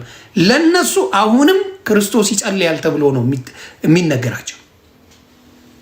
ያ ሁላ ቅጥቀጣ፣ ያ ሁላ ጭፍጨፋ፣ ያ ሁላ ስቅላት ደርሶበት አሁንም ለእኔ ይጸልያል ይላሉ። ያን ሁላ አድርጎ ተፈጸመ ብሎ ሁሉ ነገር እንደተፈጸመ ተናግሮ በደሙ እኛን እንደሚያድነን ነግሮ ሄዶ ኖ አሁንም ክርስቶስ ለእኔ ይጸልያል ይላል። እብድ እኮ ናቸው። ጌታን እብድ እኮ ናቸው። ታዲያ ያ ሁላ መሰቃየቱ ለምን አስፈለገ? የክርስቶስ ያ ሁላ ስቃይ መድረሱ አሁንም ድረስ የሚያደርገው ከሆነ ለምን አለ? ተፈጸመ አለ እኮ። ያ ሁላ ነገር የተደረገው መፈጸሙን ለመናገር ነው። ያንን እንኳን ትምህርት የላችሁ። ያንዴ የክርስቶስ በመስቀል ላይ የሰራው ስራ ዘላለማዊ መዳን እንደሚሰጥ እንደሆነ ትምህርታችሁ አይገልጽም። አሁንም ስለ እኔ ይጸልይልኛል ትላላችሁ።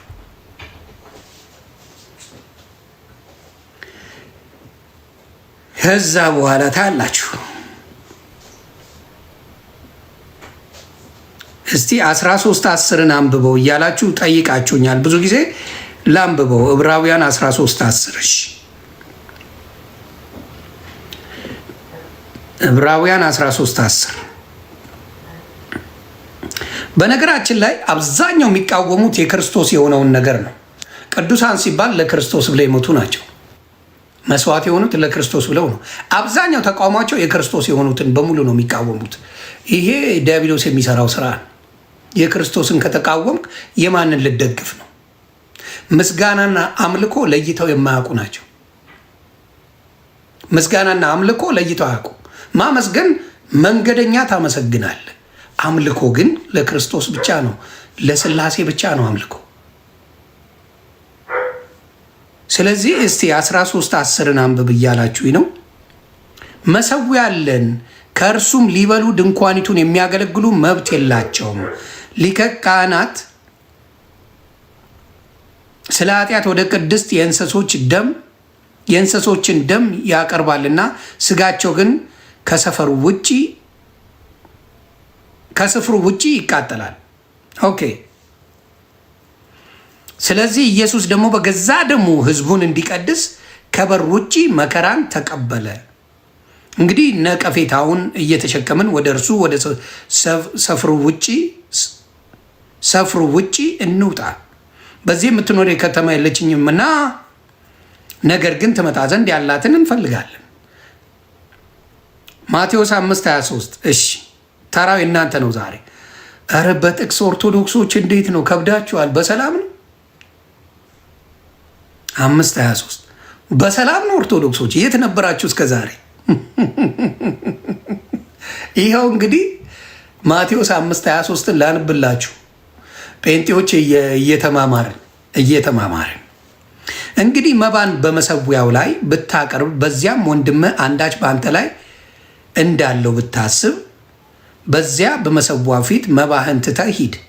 አስቀድምህም ከወንድም ጋር ታረቅ፣ በኋላም መጥተህ መባህን አቅርብ ይላል።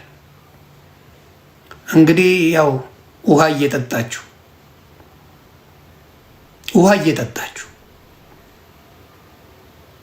መባ መሠዊያ የሚቀርብበት ነው። ታቦት መሠዊያ የሚቀርብበት ነው እና አይዞን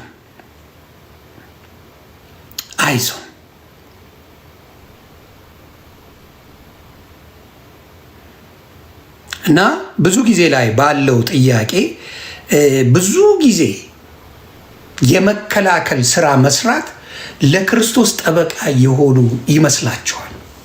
በጣም ከሚያሳዝኑኝ ነገራቸው ምንድን ነው? ለክርስቶስ የሆኑትን እየተከላከሉ ነው፣ አላወቁትም። ለክርስቶስ ሆነው ነው የተሰዋሉ። ለክርስቶስ ብለው የተሰዋሉ። የክርስቶስን ጥምቀት ይቃወሙታል ማለት ጥምቀት አያድንም ብለው ያምናሉ።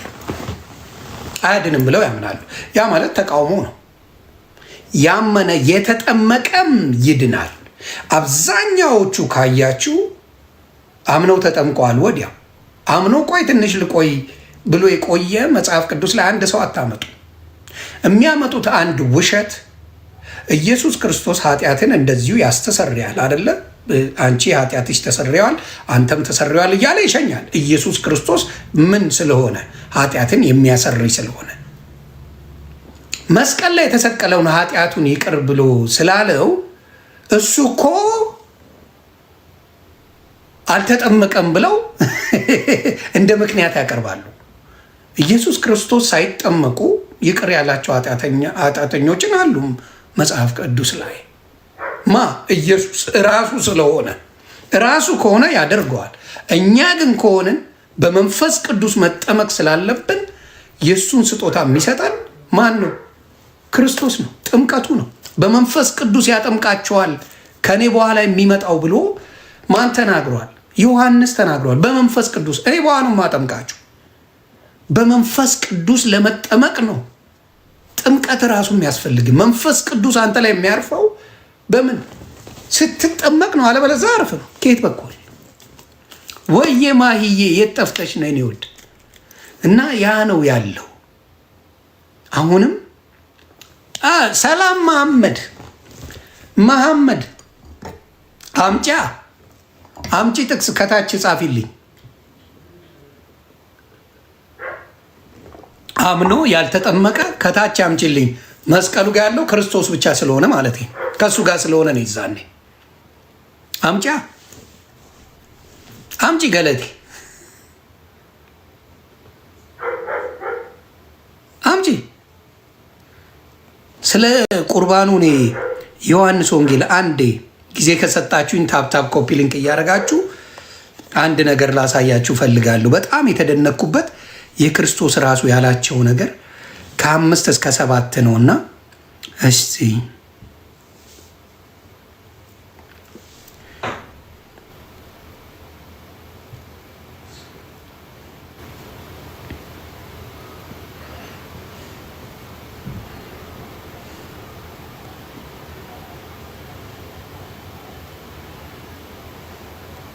አንዴ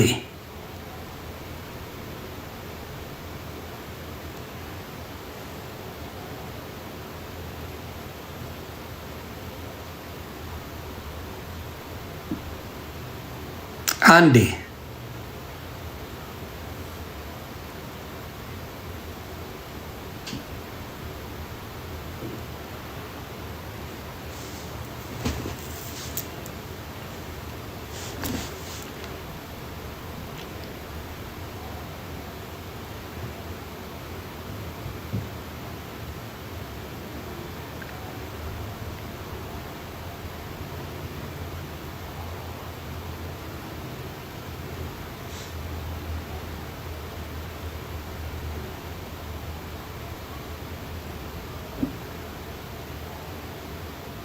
አንድ እያነበብኩ ስለሆነ ነው።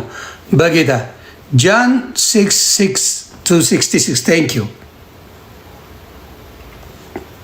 ቴንክ ዩ አንዴ በጣም በጣም በጣም የምወደው ነገር ነበረ። አዎ ምን አለ መሰለ፣ በጣም ደስ የሚል ንግግር ነው። ጥምቀት ከሌለ መዳን እንደሌለ የምነግራችሁ ከመጽሐፍ ቅዱስ ነው። ገብቶኛል። ከ5 እስከ 7 በጣም ሳነበው የነበረ ነው እና ዮሐንስ ወንጌል ምዕራፍ 6 ብርክ በሉልኝ ከቁጥር 60 ጀምሮ ነው ማነብላችሁ። ስሙት በደንብ አድርጋችሁ። ይህንን ቃል ለፕሮቴስታንት ወንድምና እህቶቼ ነው። በጣም አድርጋችሁ አንቡ። ምን ይላል መሰለች? ከደቀ መዛሙርቱም ብዙዎቹ በሰሙ ጊዜ ይህን የሚያስጨንቅ ንግግር ነው፣ ማን ሊሰማው ይችላል አሉ። ምን ብሎ እያስተማረ ነው መሰላችሁ? ሰው ዳግመኛ ካልተወለደ ብሎ ምንድን ነው? ምን ይላል መሰላችሁ? አረ ከላይ ነው የምጀምረው። ምን ይላል? ዮሐንስ 6:47 ጀምሮ ላነበው። እውነት እውነት እላችኋለሁ በእኔ የሚያምን የዘላለም ሕይወት አለው። የሕይወት እንጀራ እኔ ነኝ። ስሙ፣ የሕይወት እንጀራ እኔ ነኝ። አባቶቻችሁ በምድረ በዳ መና በሉ ሞቱም። መና በሉ፣ ቡሌ ነው። መና ማለት ቡሌ ነው፣ ምግብ ነው። በሉ ሞቱም። ሰው ከእርሱ በልቶ እንዳይሞት ከሰማይ አሁን የወረደ እንጀራ ይህ ነው። ሰው ከሱ በልቶ እንዳይሞት ከሰማይ የወረደ እንጀራ ይህ ነው ይላል። ኢየሱስ ክርስቶስን ማለት ነው። ከሰማይ የወረደ ሕያው እንጀራ እኔ ነኝ። ሰው በዚህ እንጀራ ቢበላ ለዘላለም ይኖራል። እኔ ስለ ዓለም ሕይወት የምሰጠው እንጀራ ስጋዬ ነው። ስሙ፣ ስጋዬ ነው። ምን ብሎ ተናግሯል? ስጋዬን ነው ብሎ ተናግሯል።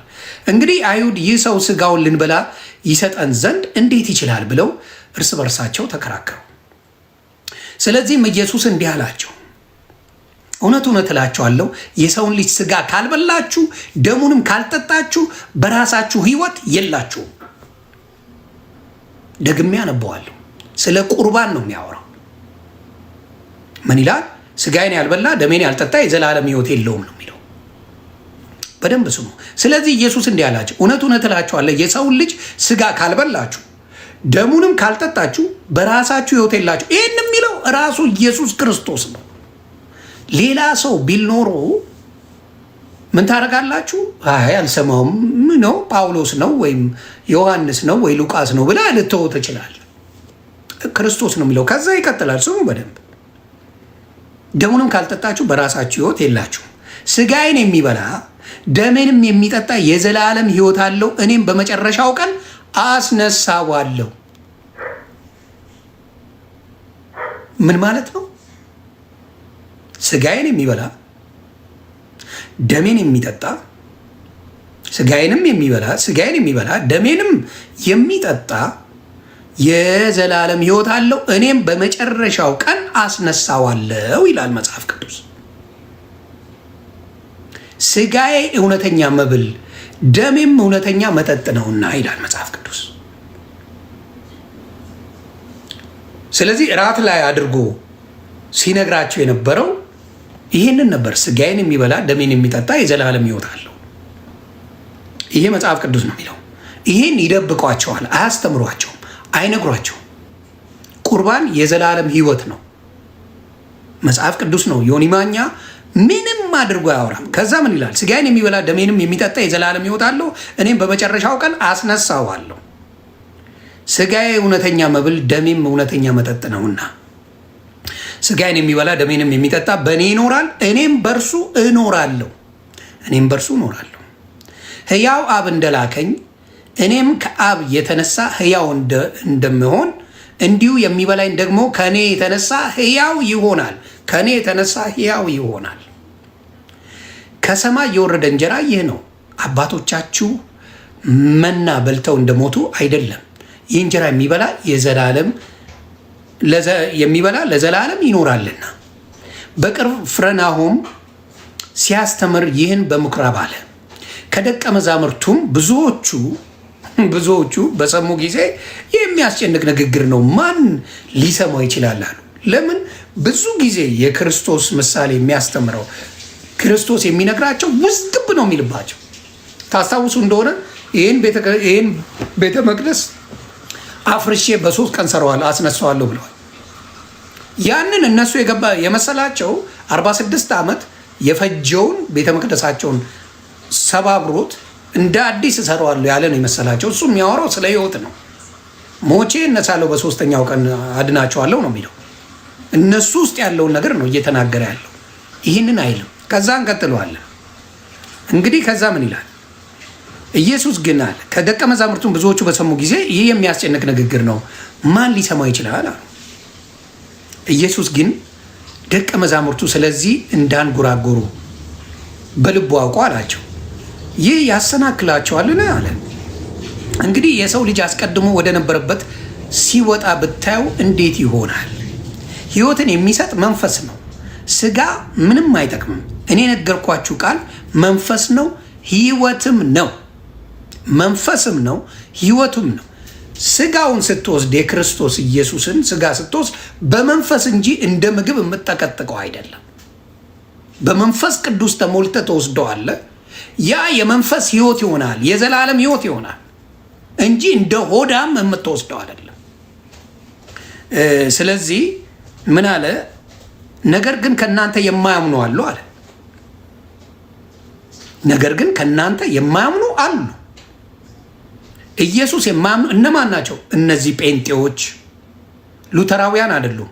እነዚህ የተመጻደቁት ምንም አያስፈልገንም፣ ጥምቀት ለመዳን አይደለም የሚሉት፣ ቁርባን ለመዳን አይደለም የሚሉ የሚመጻደቁ ሌቦች። ምንድን ነው የሚለው? ነገር ግን ከእናንተ የማያምኑ አሉ። አሁን የሚከራከሩ እነሱ ናቸው። ከእናንተ የማያምኑ አሉ። ኢየሱስ የማያምኑትን እነማን እንደሆኑ አሳልፎ የሚሰጠውም ማን እንደሆነ ከመጀመሪያ ያውቅ ነበርና እዛ ውስጥ ሆነ። ከዛ ደግሞም ስለዚህ እላችኋለሁ ከአብ የተሰጠው ካልሆነ ወደ እኔ ሊመጣ የሚችል የለም አለ። አብ ነው ይህን ነገር ሊሰጥ የሚችል፣ ካልሆነ ወደ እኔ የሚመጣ የለም አለ። ከዚህም የተነሳ ከደቀ መዛሙርቱ ብዙዎቹ ወደ ኋላ ተመለሱ፣ ወደፊትም ከእርሱ ጋር አልሄዱም። አብዛኛው ጥለው ሄደዋል። ኢየሱስም ለ12ቱ ከእናንተ ደግሞ ልትሄዱ ትወዳላችሁን አለ። እናንተስ መሄድ ትፈልጋላችሁ አለ። የቀሩት 12ቱ ብቻ ናቸው፣ በሙሉ ሌሎቹ ሄዱ። ከዛ እኛስ አለ ምን አለ? ስምዖንስ ጌታ ሆይ ወደ ማን እንሄዳለን? አንተም የዘላለም ሕይወት ቃል አለ አለ። ከዛስ እኛስ አንተ ክርስቶስ ሕያው የእግዚአብሔር ልጅ እንደሆንክ አምነናል አውቀናልን ብሎ መለሰለት። ኢየሱስም እኔ እናንተን 12ታችሁን የመረጥኳችሁ አይደለምን? ከእናንተ አንዱ ዲያብሎስ ነው ብሎ መለሰላቸው። ስለ ስምዖንም ልጅ ስለ አስርቆቱ ይሁዳ ተናገረ። ከ12ቱ አንዱ የሆነ አሳልፎ የሰጠው ዘንድ አለውና ይላል። የሚከራከሯቸው አብዛኛውን ስታመጡ በክርስቶስ በሆነው ነገር በሙሉ ይከራከሯቸዋል። ይሄ ነገር ክርስቶስን ከክርስቶስ ጋር ለመዋሃድ ለመኖር የሆናቸው አይሆንም ይላል። መዳን ብቻ አንዴ ተነግሯል። መዳን ብቻ ነው። በወሬ ብቻ ነው መዳን በነሱ ሌላ ምንም አያስፈልግም። ስራ ጽድቅ ያለ ስራ ዋጋ የለው። ሙታን በጽድቅ ካልተመላለስ ምንም ክርስቶስን ማግኘት እንደማችል እያወቁ ለዚህ ነው በመድረክ ላይ የሚያጭበረብሩት። ለዚህ ነው የሚዘርፉት። ለዚህ ነው ህዝቡን እጥብ አድርገው ምን የመሰሉ ፓንክ የተቆረጡ ጎረምሳ ፓስተር የፈለቀው ገንዘብ አምጣ እያለ በአደባባይ የሚዘርፍ ነው። ማስረጃ ላምጣ። በአደባባይ ገንዘብ ታመጣለህ እኔ መርቃለሁ የሚል የሌባ ጎማ ማት ያለው ለዛ በእምነት ላይ የተመሰረተ ማንነት የለም። ሂድልበት ክትፎ ብላ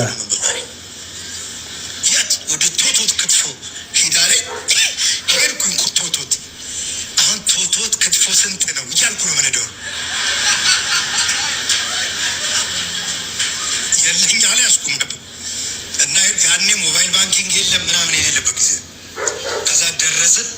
ከዛ አንጨርሶ አንድ ክትፎ ሁለት አለኝ። ከዛ በጣም የሚወደው አንድ አገልጋይ አለ እዚህ ትሙሎ ግን እሱንም ጠርቼዋለሁ አለኝ። 3 ክትፎ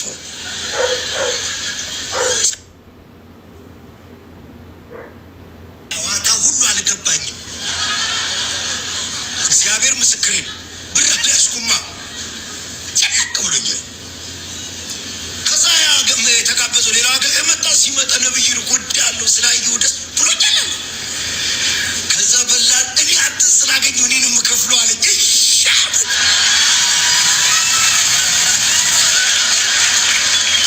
አልሰሙትም እንጂ ውስጤ ብሎ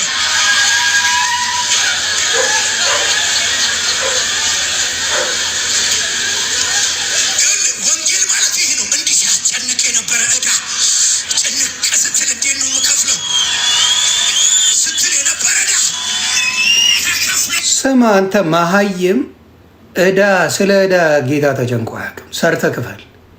እዳ አለብህ ስራና ክፈል። እግዚአብሔርን ክፈልልኝ አትልም አንተ ሆዳ። አንተ አጋስስ። ይሄ ወንጌል አይደለም። እዳ ትሰራለህ፣ ገንዘብ ይሰጣል፣ ትከፍላለህ። ሌላ ምንም ይሄ እግዚአብሔር ጋር የምትሄድበትም ጉዳይም አይደለም። ይሄ ወደ እግዚአብሔር አትሄድም። በዚህ ምን ብለህ ነው የምትሄደው? ክትፎ ልትበላ የሄድክበትን ሆድ እግዚአብሔር ክፈል ብለህ የምትመጣ ብዙዎቻችሁ ብላችኋል። ሶሻል ሚዲያም እየመጣችሁ ክትፎ በነፃ ነው የምበላው እሱ ነው ጌታን ነው ማስከፍለው የምትሉ ሰዎች አላችሁ በየቦታው ላይ።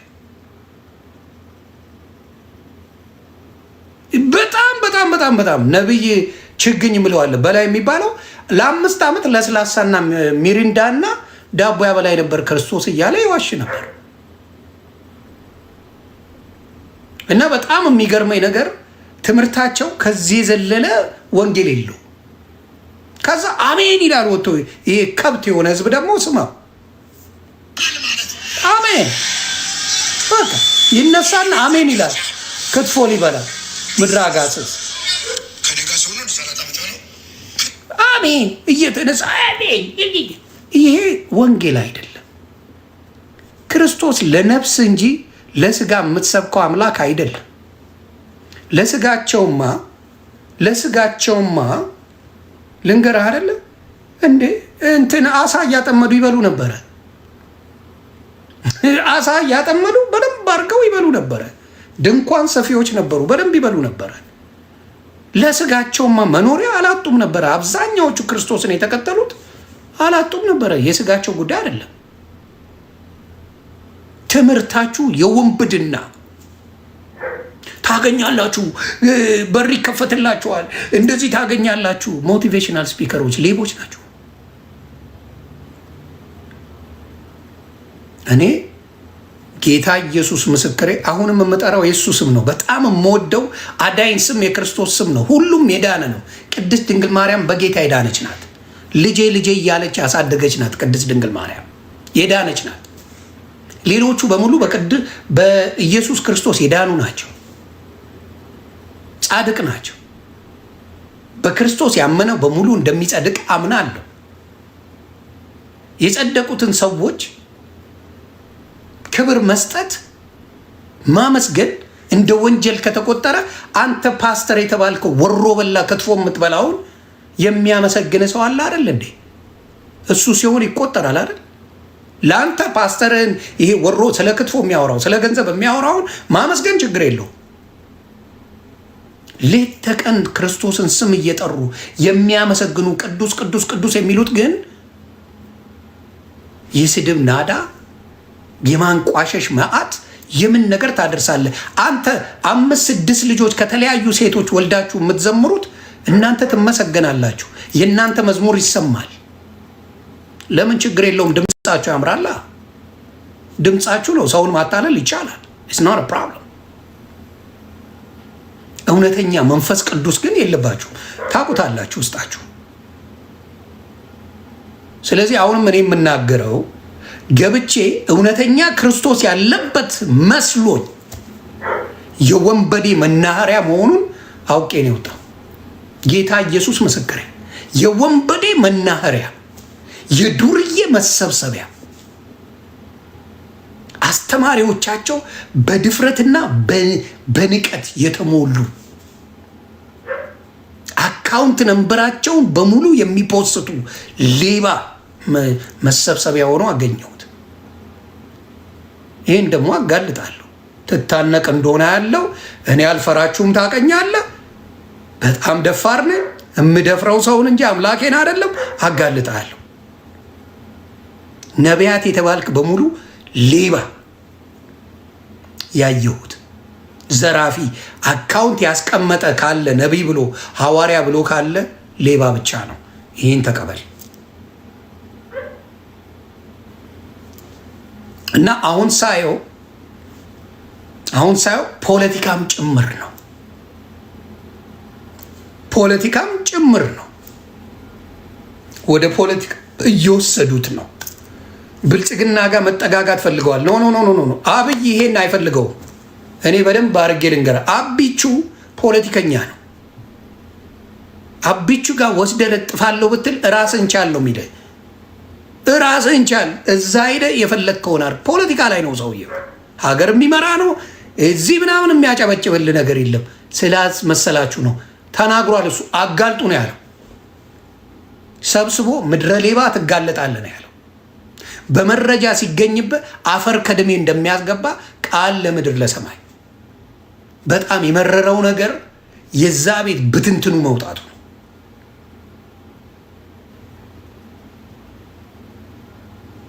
ስለዚህ በብልጽግና አታከካለሁ ብላችሁ የመጣችሁት ሰዎች አላችሁ። ላሳያችሁ። ስማ፣ አንድ ደግሞ ገመዳፍ አለ። ላሳያችሁ ምን እንደሚል ስሙልኝ እስቲ። የከተማ ባለቤት ኦሮሞ ነው። እኔ በኢትዮጵያ ውስጥ አሉ ከሚባሉ ነቢያቶች መካከል አንዱ ነኝ። ሌላውስ የአፍሪካ ዋና ከተማ አይደለም? ምናት ያው አንደኛ ይሄን ከተማ ከዚህ በፊት የሚኖሩ ሰዎች አዲስ አበባ ውስጥ ያሉ ሰዎች ከተማን የተከራዩ ሰዎች ናቸው። የከተማ ባለቤት አሁን ነው ወደ ከተማ የመጡ። አልገባኝ። ምን ነው ያልገባኝ? ሁሌ አይገባም። አንተ እንዴት አድርጌ ታዛላ አስረዳ። አንተ ገመዳፍ ጥፍራም አድርሱልኝ እስቲ። አንተ ገመዳፍ ነው ማወራ። አዲስ አበባን አታውቀውም። እኔ ነኝ ነብይ ላይ ነኝ ብሎ ፖለቲካ ያወራል። ነቢይ ማለት የእግዚአብሔር አፍ ማለት ነው። ድንጋይ ሌቦች ናችሁ እናንተ። የእግዚአብሔር አፍ ሆናችሁ አታውቁም። ፖለቲካ ነው የምትሰራው። አንተ ኦሮሞ ነህ፣ ከዛ ከኦሮሞ አስታከ አዲስ አበባ አድርገ መጤዎች ናችሁ፣ የተከራያችሁ ናችሁ ምናምን ብለ ይሄ ነብይነት ነው?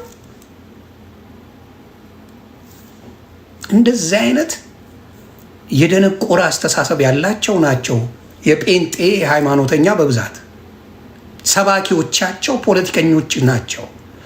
የብልጽግና አፍ ሆነዋል። ይሄ ጥሩ አይደለም፣ ለብልጽግና አይጠቅመው። ብልጽግና እንደ ሀገር በእውነት ነው አሁን የመጣ የቡታንታ ፖለቲካ ሳይሆን መሰራት ያለበት ሀገራዊ ነው።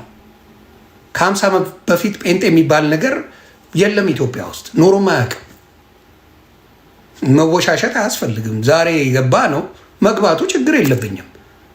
ስለ እውነት የተጋደሉ ምንም የተጋደልከው ነገር የለም። ወሬኛ አጭበርባሪዎች ናቸው፣ ነጫጭባዎች ናቸው። አምጥተው በጥቅማ ጥቅም አድርገው አፈር ከድሜ ነገሩን አድርገው ትሄዱት እንጂ ምንም ነገር የለም የለም። ምክንያቱም ክርስትና ቢኖር ኢትዮጵያ ላይ የነበረው የእናንተ ቅርሶች ኢትዮጵያ ላይ ይኖሩ ነበር። የሙስሊሙ አለ፣ የኦርቶዶክሱ አለ። የለም። የመጣው ምንድን ነው? ኦርቶዶክስን ኦን ፐርፐዝ ለመጥላት። ሙስሊም አያስጠጋም፣ አንገትን ቀንጥሶ ይገላግላል፣ አያስጠጋም። የፈረደበት ደግሞ ኦርቶዶክስ አብዛኛው በወንጌል ላይ የሚማርክ ትምህርቶች ላይ ፎከስ ስላልተደረገ ለብዙ ዘመን ባህልና ኦርቶዶክስነት ተቀላቅሎ ሰው ተወዛግቧል። ስለዚህ ዓለማዊነት ቀላል ሆኖለታል። ኦርቶዶክስ ቀላል ይህ ዘፋኝ በጥራቃ ዘፋኞች አሉ አይደለ? እካኮች ከዚያ የሆነ ጊዜ ነጠላ አድርጎ ሄዶ ኦርቶዶክስ የሚጫወት በጥፊ ብለቀልቀው ደስ ይለኛል። ገብቶሃል? ይሄ ሲል ማይክ ሲጨብጦ ሲቁላላ ሲሸረሙጥ ይውልና መልሶ ደግሞ መጥቶ ልክ ባህል ይጠብቅና ነጠላ አድርጎ ከማንም በላይ ጌታን የሚያመልክ ሆኖ ይመጣል። እንደዚህ አይነት በሁለት ቢላ የሚበሉ አውሬ ዘፋኞች አሉ። አውሬ ወጣቱን የሚበክል ማንነት ያለው አለ። ዘፋኝ ላይ ቆራጥ እርምጃ ኦርቶዶክስ ብትወስድ አርፎ ቁጭ ይል ነበር። ወደ የጴንጤ ዘፋኝ ወደ ዘፈን ሲያደላ ከጴንጤነት ያርቁትና ኦርቶዶክስ ያጫውቱታል። የዘፋኝ ፕሮዲውሰሮች በሙሉ ጴንጤ ናቸው። 90% ፕሮዲውሰር የሙዚቃ አቀናባሪ በሙሉ እነ ዳግማዊ ብትለው እነ ካሙዙ ብትላቸው እነ ጊልዶ ብትለው ዲልዶ ብትለው በሙሉ ብታመጣው ጴንጤ ነው። ግን ኦርቶዶክስ ይጫወታል። እና አዝጌ ደሾ ብታመጣ በሙሉ ጴንጤ ነው።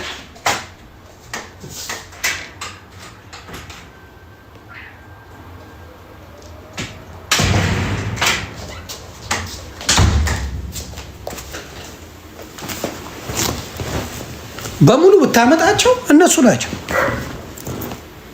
ግን ምን ያርጋል? ኦርቶዶክስ ዝም ብላ ትቀበላለች የማንንም ከብት። ስለዚህ ቆም ብሎ ማሰብ። ለምን ትልቁ በሃይማኖት መጥቶ ገደል ከከተቱ በኋላ ሌላ ምንም የምታመጣው ነገር የለም። ትልቁ the most powerful thing በህይወት የምታገኘው እምነት ላይ ነው። ስለዚህ የኦርቶዶክስ ልጆች በተለይ ሶሻል ሚዲያ ላይ ስትወጡ ጥንቃቄ አድርጉ። ጥንቃቄ በጣም ሰው ባየው ነው የሚገምት። ያ ነገር ላይ በደንብ መስራት አለባችሁ። ዘፋኞች ታጥፎ አድርጋችሁ ትዘፍናላችሁ። ማርያምን ወዳለሁ ምናምን እያላችሁ እኔ ማርያምን ወደ የምትዘፍነው ነገር እንዴት ነው የሚሆንልህ? ማርያምን ከወደድ ትዘምርላታለህ ወይ ታመሰግናታለህ? በምትወደው ላይ ዘፈናለ እንዴ? እንዴ የክርስቶስ እናት እኮ ናት። ሼም የለም እንዴ?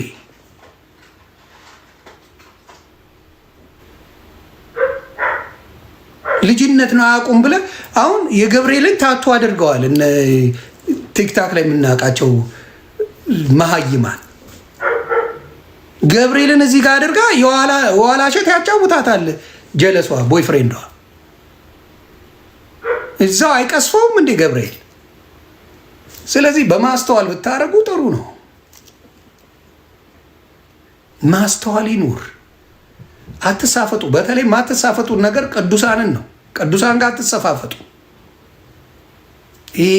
ታቱ የምታረጉና ተግባራችሁ መስቀል የምታረጉና ተግባራችሁ ከዛ ጋር ማሄድ ከሆነ ለእናንተ በጣም አደገኛ። እውነቱን ነው የምናገረው። ስለዚህ በደንብ ማስተዋል ይጠይቃል።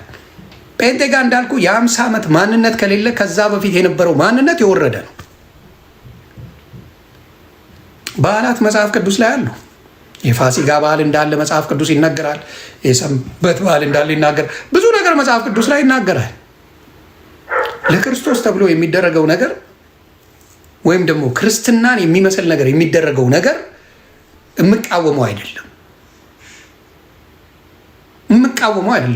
ክርስትናን ወደ ክርስትና ወደ ጽድቅ የሚወስድ መንገዶችን መከተል መልካም ነው። የእነሱ ግን ጨዋታ ስሟን ይዘው ዋቴ ማድረግ ነው። ብዙዎቹ ተቀይረዋል። ስለዚህ አሁንም የምናገረው ያንን ነው። ፕሮፌት ቸርነት አረግባ ህዴ ፕሮፌት ከባድ ሚዛን ህዴ ፕሮፌት ማስገባለው ቤተሰብ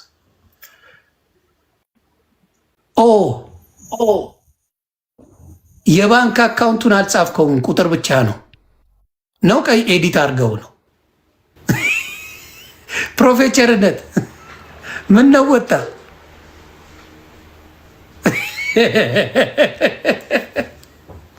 ምን ነው ወጣ?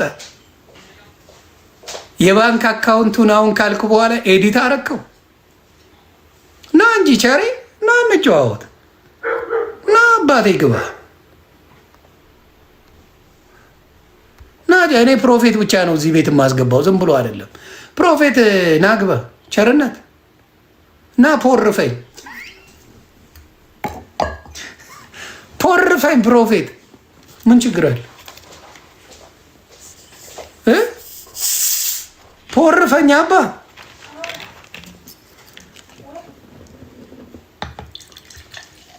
ምንድን ነው? ስለ ክርስቶስ እንነጋገር። እኔ እናንተ ና ከየት ነህ? ምንድን ነው እምነት?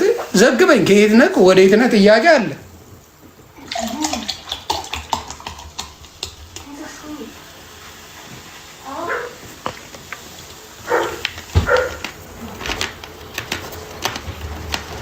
እና ፖርፈኝ እንጂ ፕሮፌት ፕሮፌት ሚኪ። ኧረ የቅድሙን ላስገባ ነበር። እሺ ፕሮፌት ሚኪ ና የቅድሙ ነበር። ኤፍራታ ሌላ ሰው ነው ያስገባው። ፕሮፌት ሚኪን አስገባለሁ ብዬ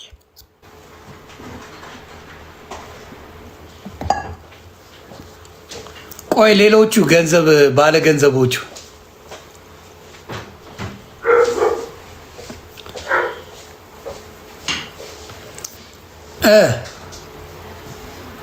ኤምቲቪ አዋጅ ነጋሪ አለ። ቆይ እስቲ አዋጅ ነጋሪዎች ቆይ ላስገባ። ኤምቲቪ በቴሌቪዥን ነው የምንቀርበው ዛሬ። ፕሮፌቶቹማ ያስረዷችሁ ራሳቸው። ፕሮፌቲክ ዳንስ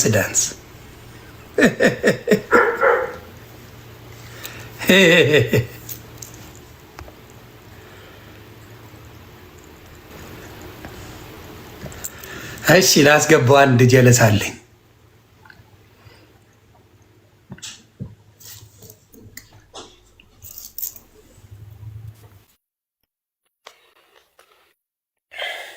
ጤና ይስጥልኝ። ሰላም ነው? በፊት የገባው ነው ጀለሴ። ቆይ ሌሎቹን ላስገባ። የበፊት አሪፍ ሰው ነው ይሄ። ሌሎቹ ያልገቡትን ነው የምፈልገው እኔ።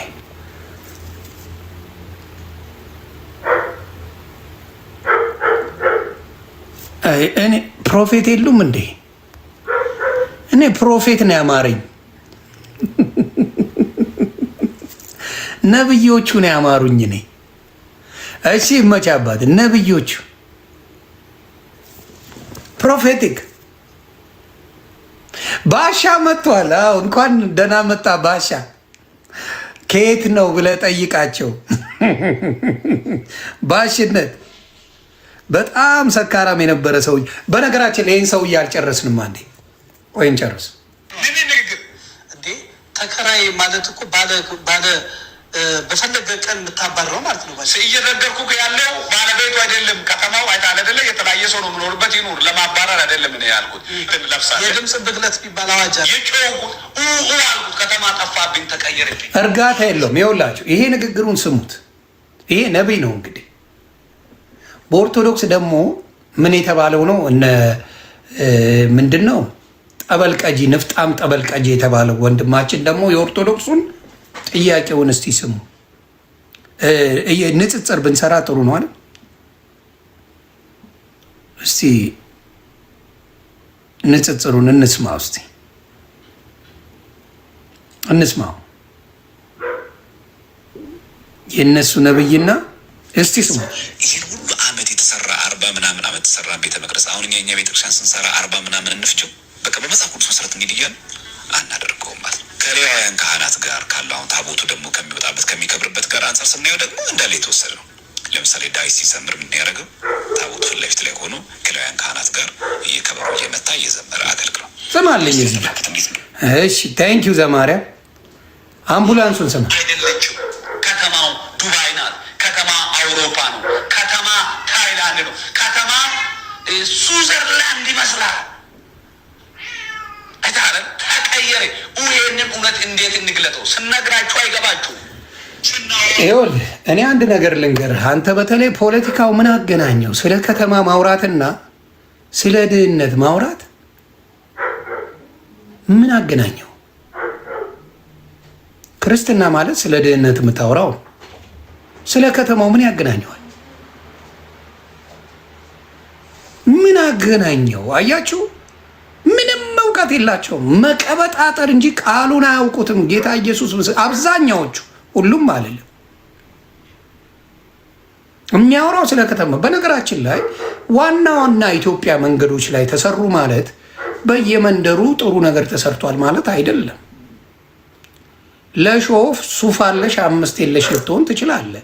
ለሾፍ አብረቅርቀ በጣም አምረ መውጣት ትችላለህ። ውስጣችሁ ባዶ የሆነ ሰዎች አላቸው። አሁን ለምሳሌ ሶሻል ሚዲያ ላይ በጣም ሀብታም የሚመስሉ የሚያካብዱ ሰዎች አሉ። ብታወሯቸው 1 ብር የላቸው። በጣም አካብደው ሰማይ የደረሰ ቢሊዮነር የሚመስሉ ሌቦች አሉ። 1 ብር የላቸው። ሲያካብዱ በቃለን እንዲነን ሲሉ ነው 1 ብር የላቸው።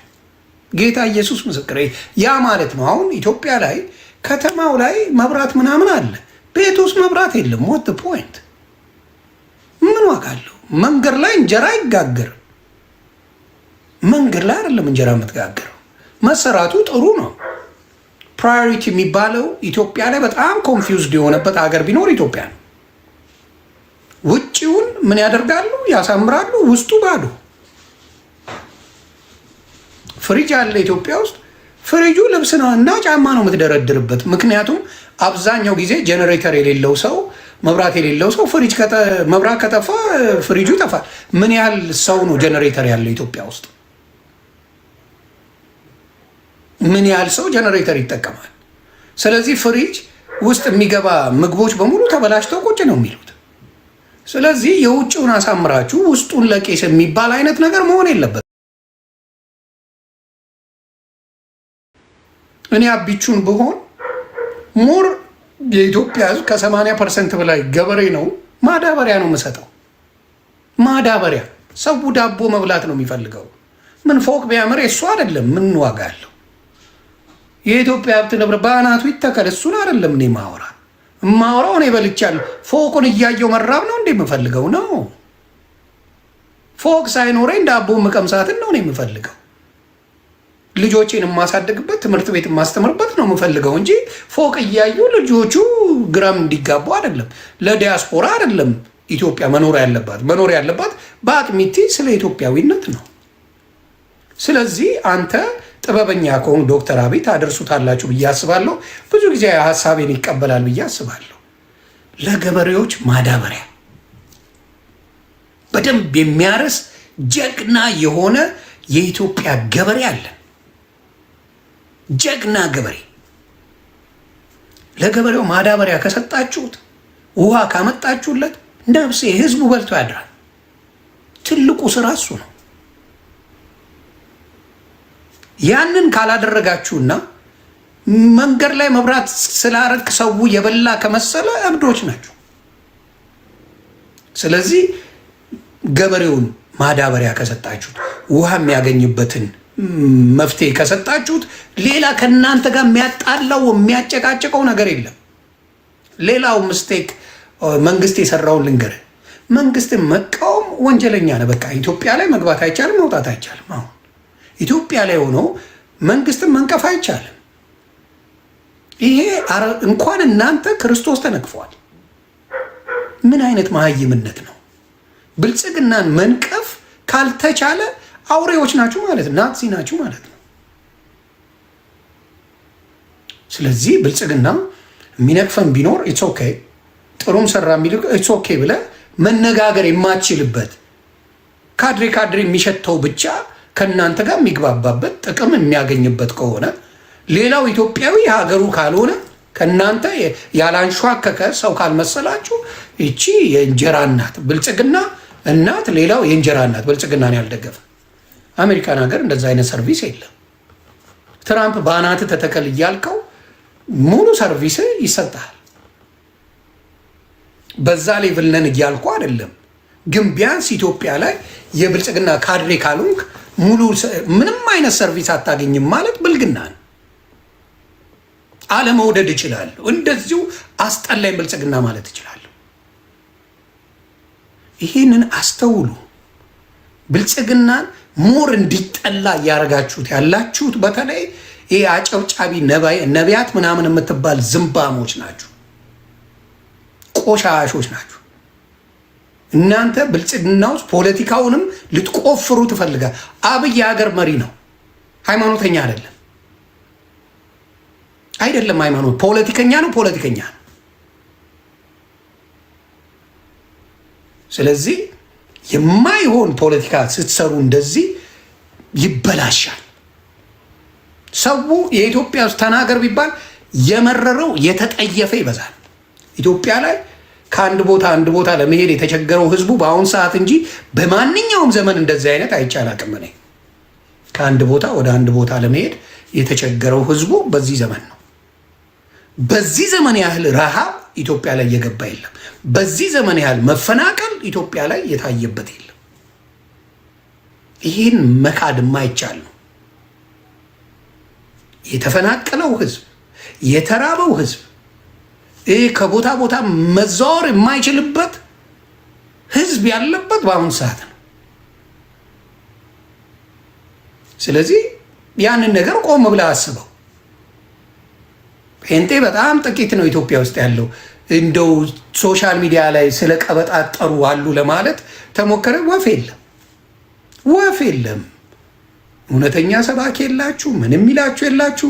ኦርቶዶክስ ላይ ፊት የሚል ብቻ ነው ያለው። ምንም ሰባኪ የሚባል ዝምባም ነው ያለው።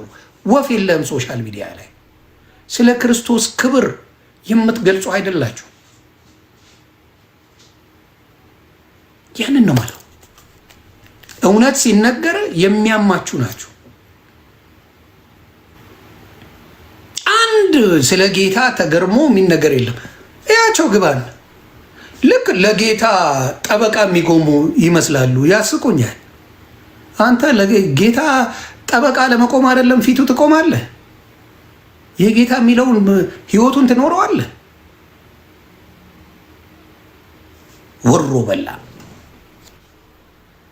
ወሮ በላ ናቸው። ኑ እስቲ ፕሮፌቶች እንነጋገር እና በጣም ነው የሚያሳዝነኝና በጣም ፖለቲካውን ወደ ብልጽግና ወስዳችሁ ነገሮቻችሁ እንዳይበለሻሹ። የሃይማኖት ነገር ከመጣ ነገራችሁ በጣም ነው የሚበላሸው።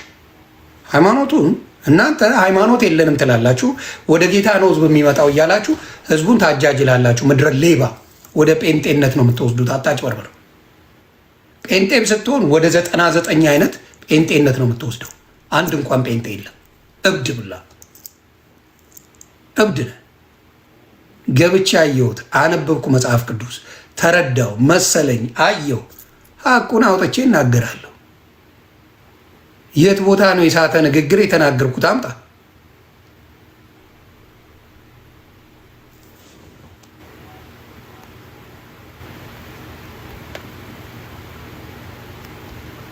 ኢዮብ የላከውን ቪዲዮ አየኸው ወይ? አላየሁትም። እስቲ ቼክ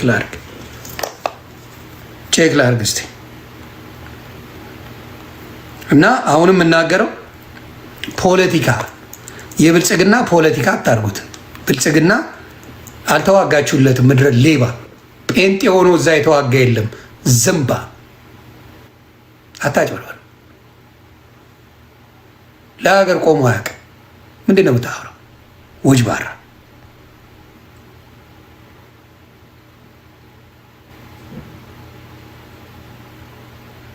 ቆይ አንዴ ኢዮብ የላከውን እስቲ ቼክ ላድርግ።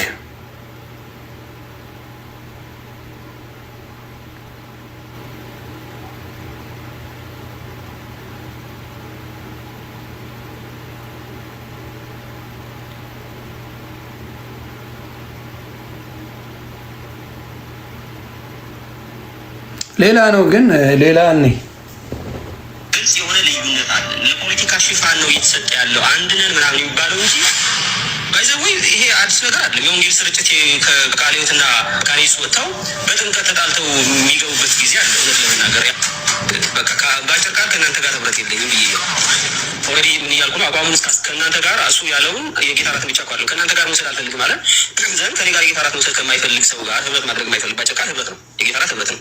ከኔ ጋር ህብረት ማዕድ መቁረስ የማይፈልግ ከኔ ጋር አብሮ ማምለክ የማይፈልግ ሰው ኦልሬዲ ይህንን ሰው ጋር የወንጌል ስርጭት አብሬ ከሱ ጋር መውጣት አልችልም። እኔ ወንጌል ስርጭት ወጥቼ ሰው እግዚአብሔር አሳልፎ ሲሰጠኝ ለእሱ አስተምር ብዬ አልሰጥም። ለዱ አስተምር ብዬ የምሰጠው አስተምር ብዬ ሰጥቼው ነገ ጠዋት ከኔ ጋር ህብረት እንዳደርግ እንዲነግርልኝ ነው። ነገ ጠዋት ከእነ ሙለታ ጋር ስ ከቃለ ሕይወት ጋር ህብረት እንዳታረግ እንዳታመልክ የጌታ እራት እንዳትወስድ እንዲለው እኔ እሱን ምን አላደርገውም፣ አሳልፌ አልሰጠውም ነው። ከዚህ በኋላ አምኜው ያስተምርልኛል ይህ ሰው ወደ ጌታ ያቀርበዋል ህብረታችን ይጠብቃል ብዬ አምኜው አልሰጠውም።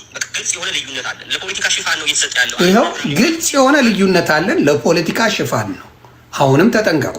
ወደ ጴንጤነት ለመምጣት ያሰባችሁ ሰዎች ካላችሁ የትኛው ጋር ነው የምመጣው ብላችሁ መጠየቅ አለባችሁ። የትኛው ጋር ነው የምመጣው?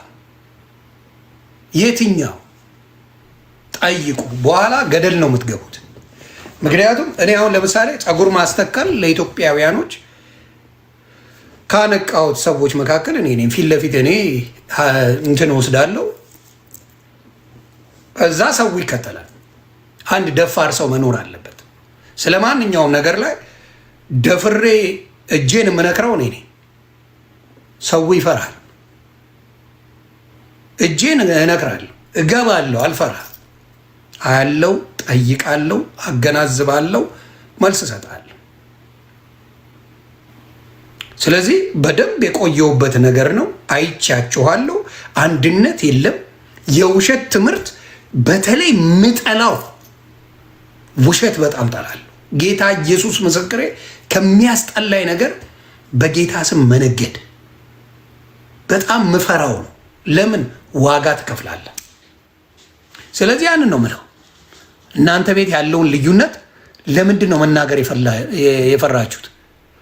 ጳውሎስ የሚባል ከነጭ ጋር የቆመ ሰው እያለ የአቤቹን ፎቶ ነው ያደረገው አንዱ። ናስቲክ ናግባ አባቴ ናግባ። የት ሄድክ?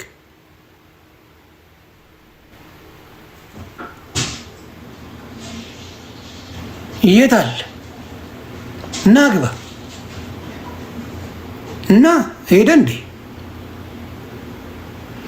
ጌታ ኢየሱስ ምስክሬ፣ ኦርቶዶክስ ባትኖር ትክክል ጴንጤ ተጋድሎ የሚያልቅ ሃይማኖት ነው። እርስ በራስ ነው የሚጨፋጨፉት። ኦርቶዶክስ መኖሯ ጠቀመቻቸው። ኦርቶዶክስ ባትኖር ልዩነት ስላላቸው ሲፋጩ የሚውሉባት እምነት ጴንጤ ናት። ሲፋጩ የሚውሉባት ኦርቶዶክስ መኖሯ ጴንጤ እስካሁን ኢትዮጵያ ውስጥ በስሱ ፉን እንድትል አድርጓታል እንጂ ኦርቶዶክስ ባይኖር የሚግባቡበት አይደለም። አይግባቡበትማ። በምን አንድ ትሆናል? በምን አሁን መጸዳዳት ሲጀምሩ ይኸው ባልጠበቃችሁት ሰዓት ወገብህን ሰንጥቄ ቁጭ አደረኩት።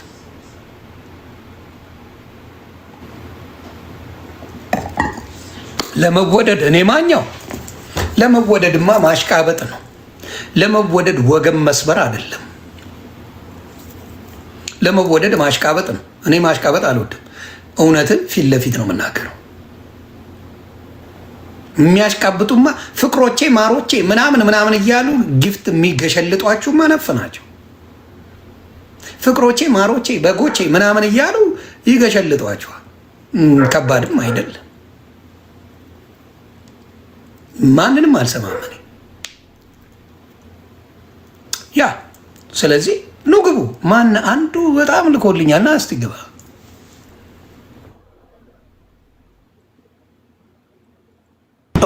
ኦ ማይ ጋድ ይህ አመለጠኝ። አንቺ ማን ያመለጠ? አዎ አንተ ነህ ጆኒ። ዮኒ ደህና አመለጥኩ? ያመለጥከኝ መስሎኝ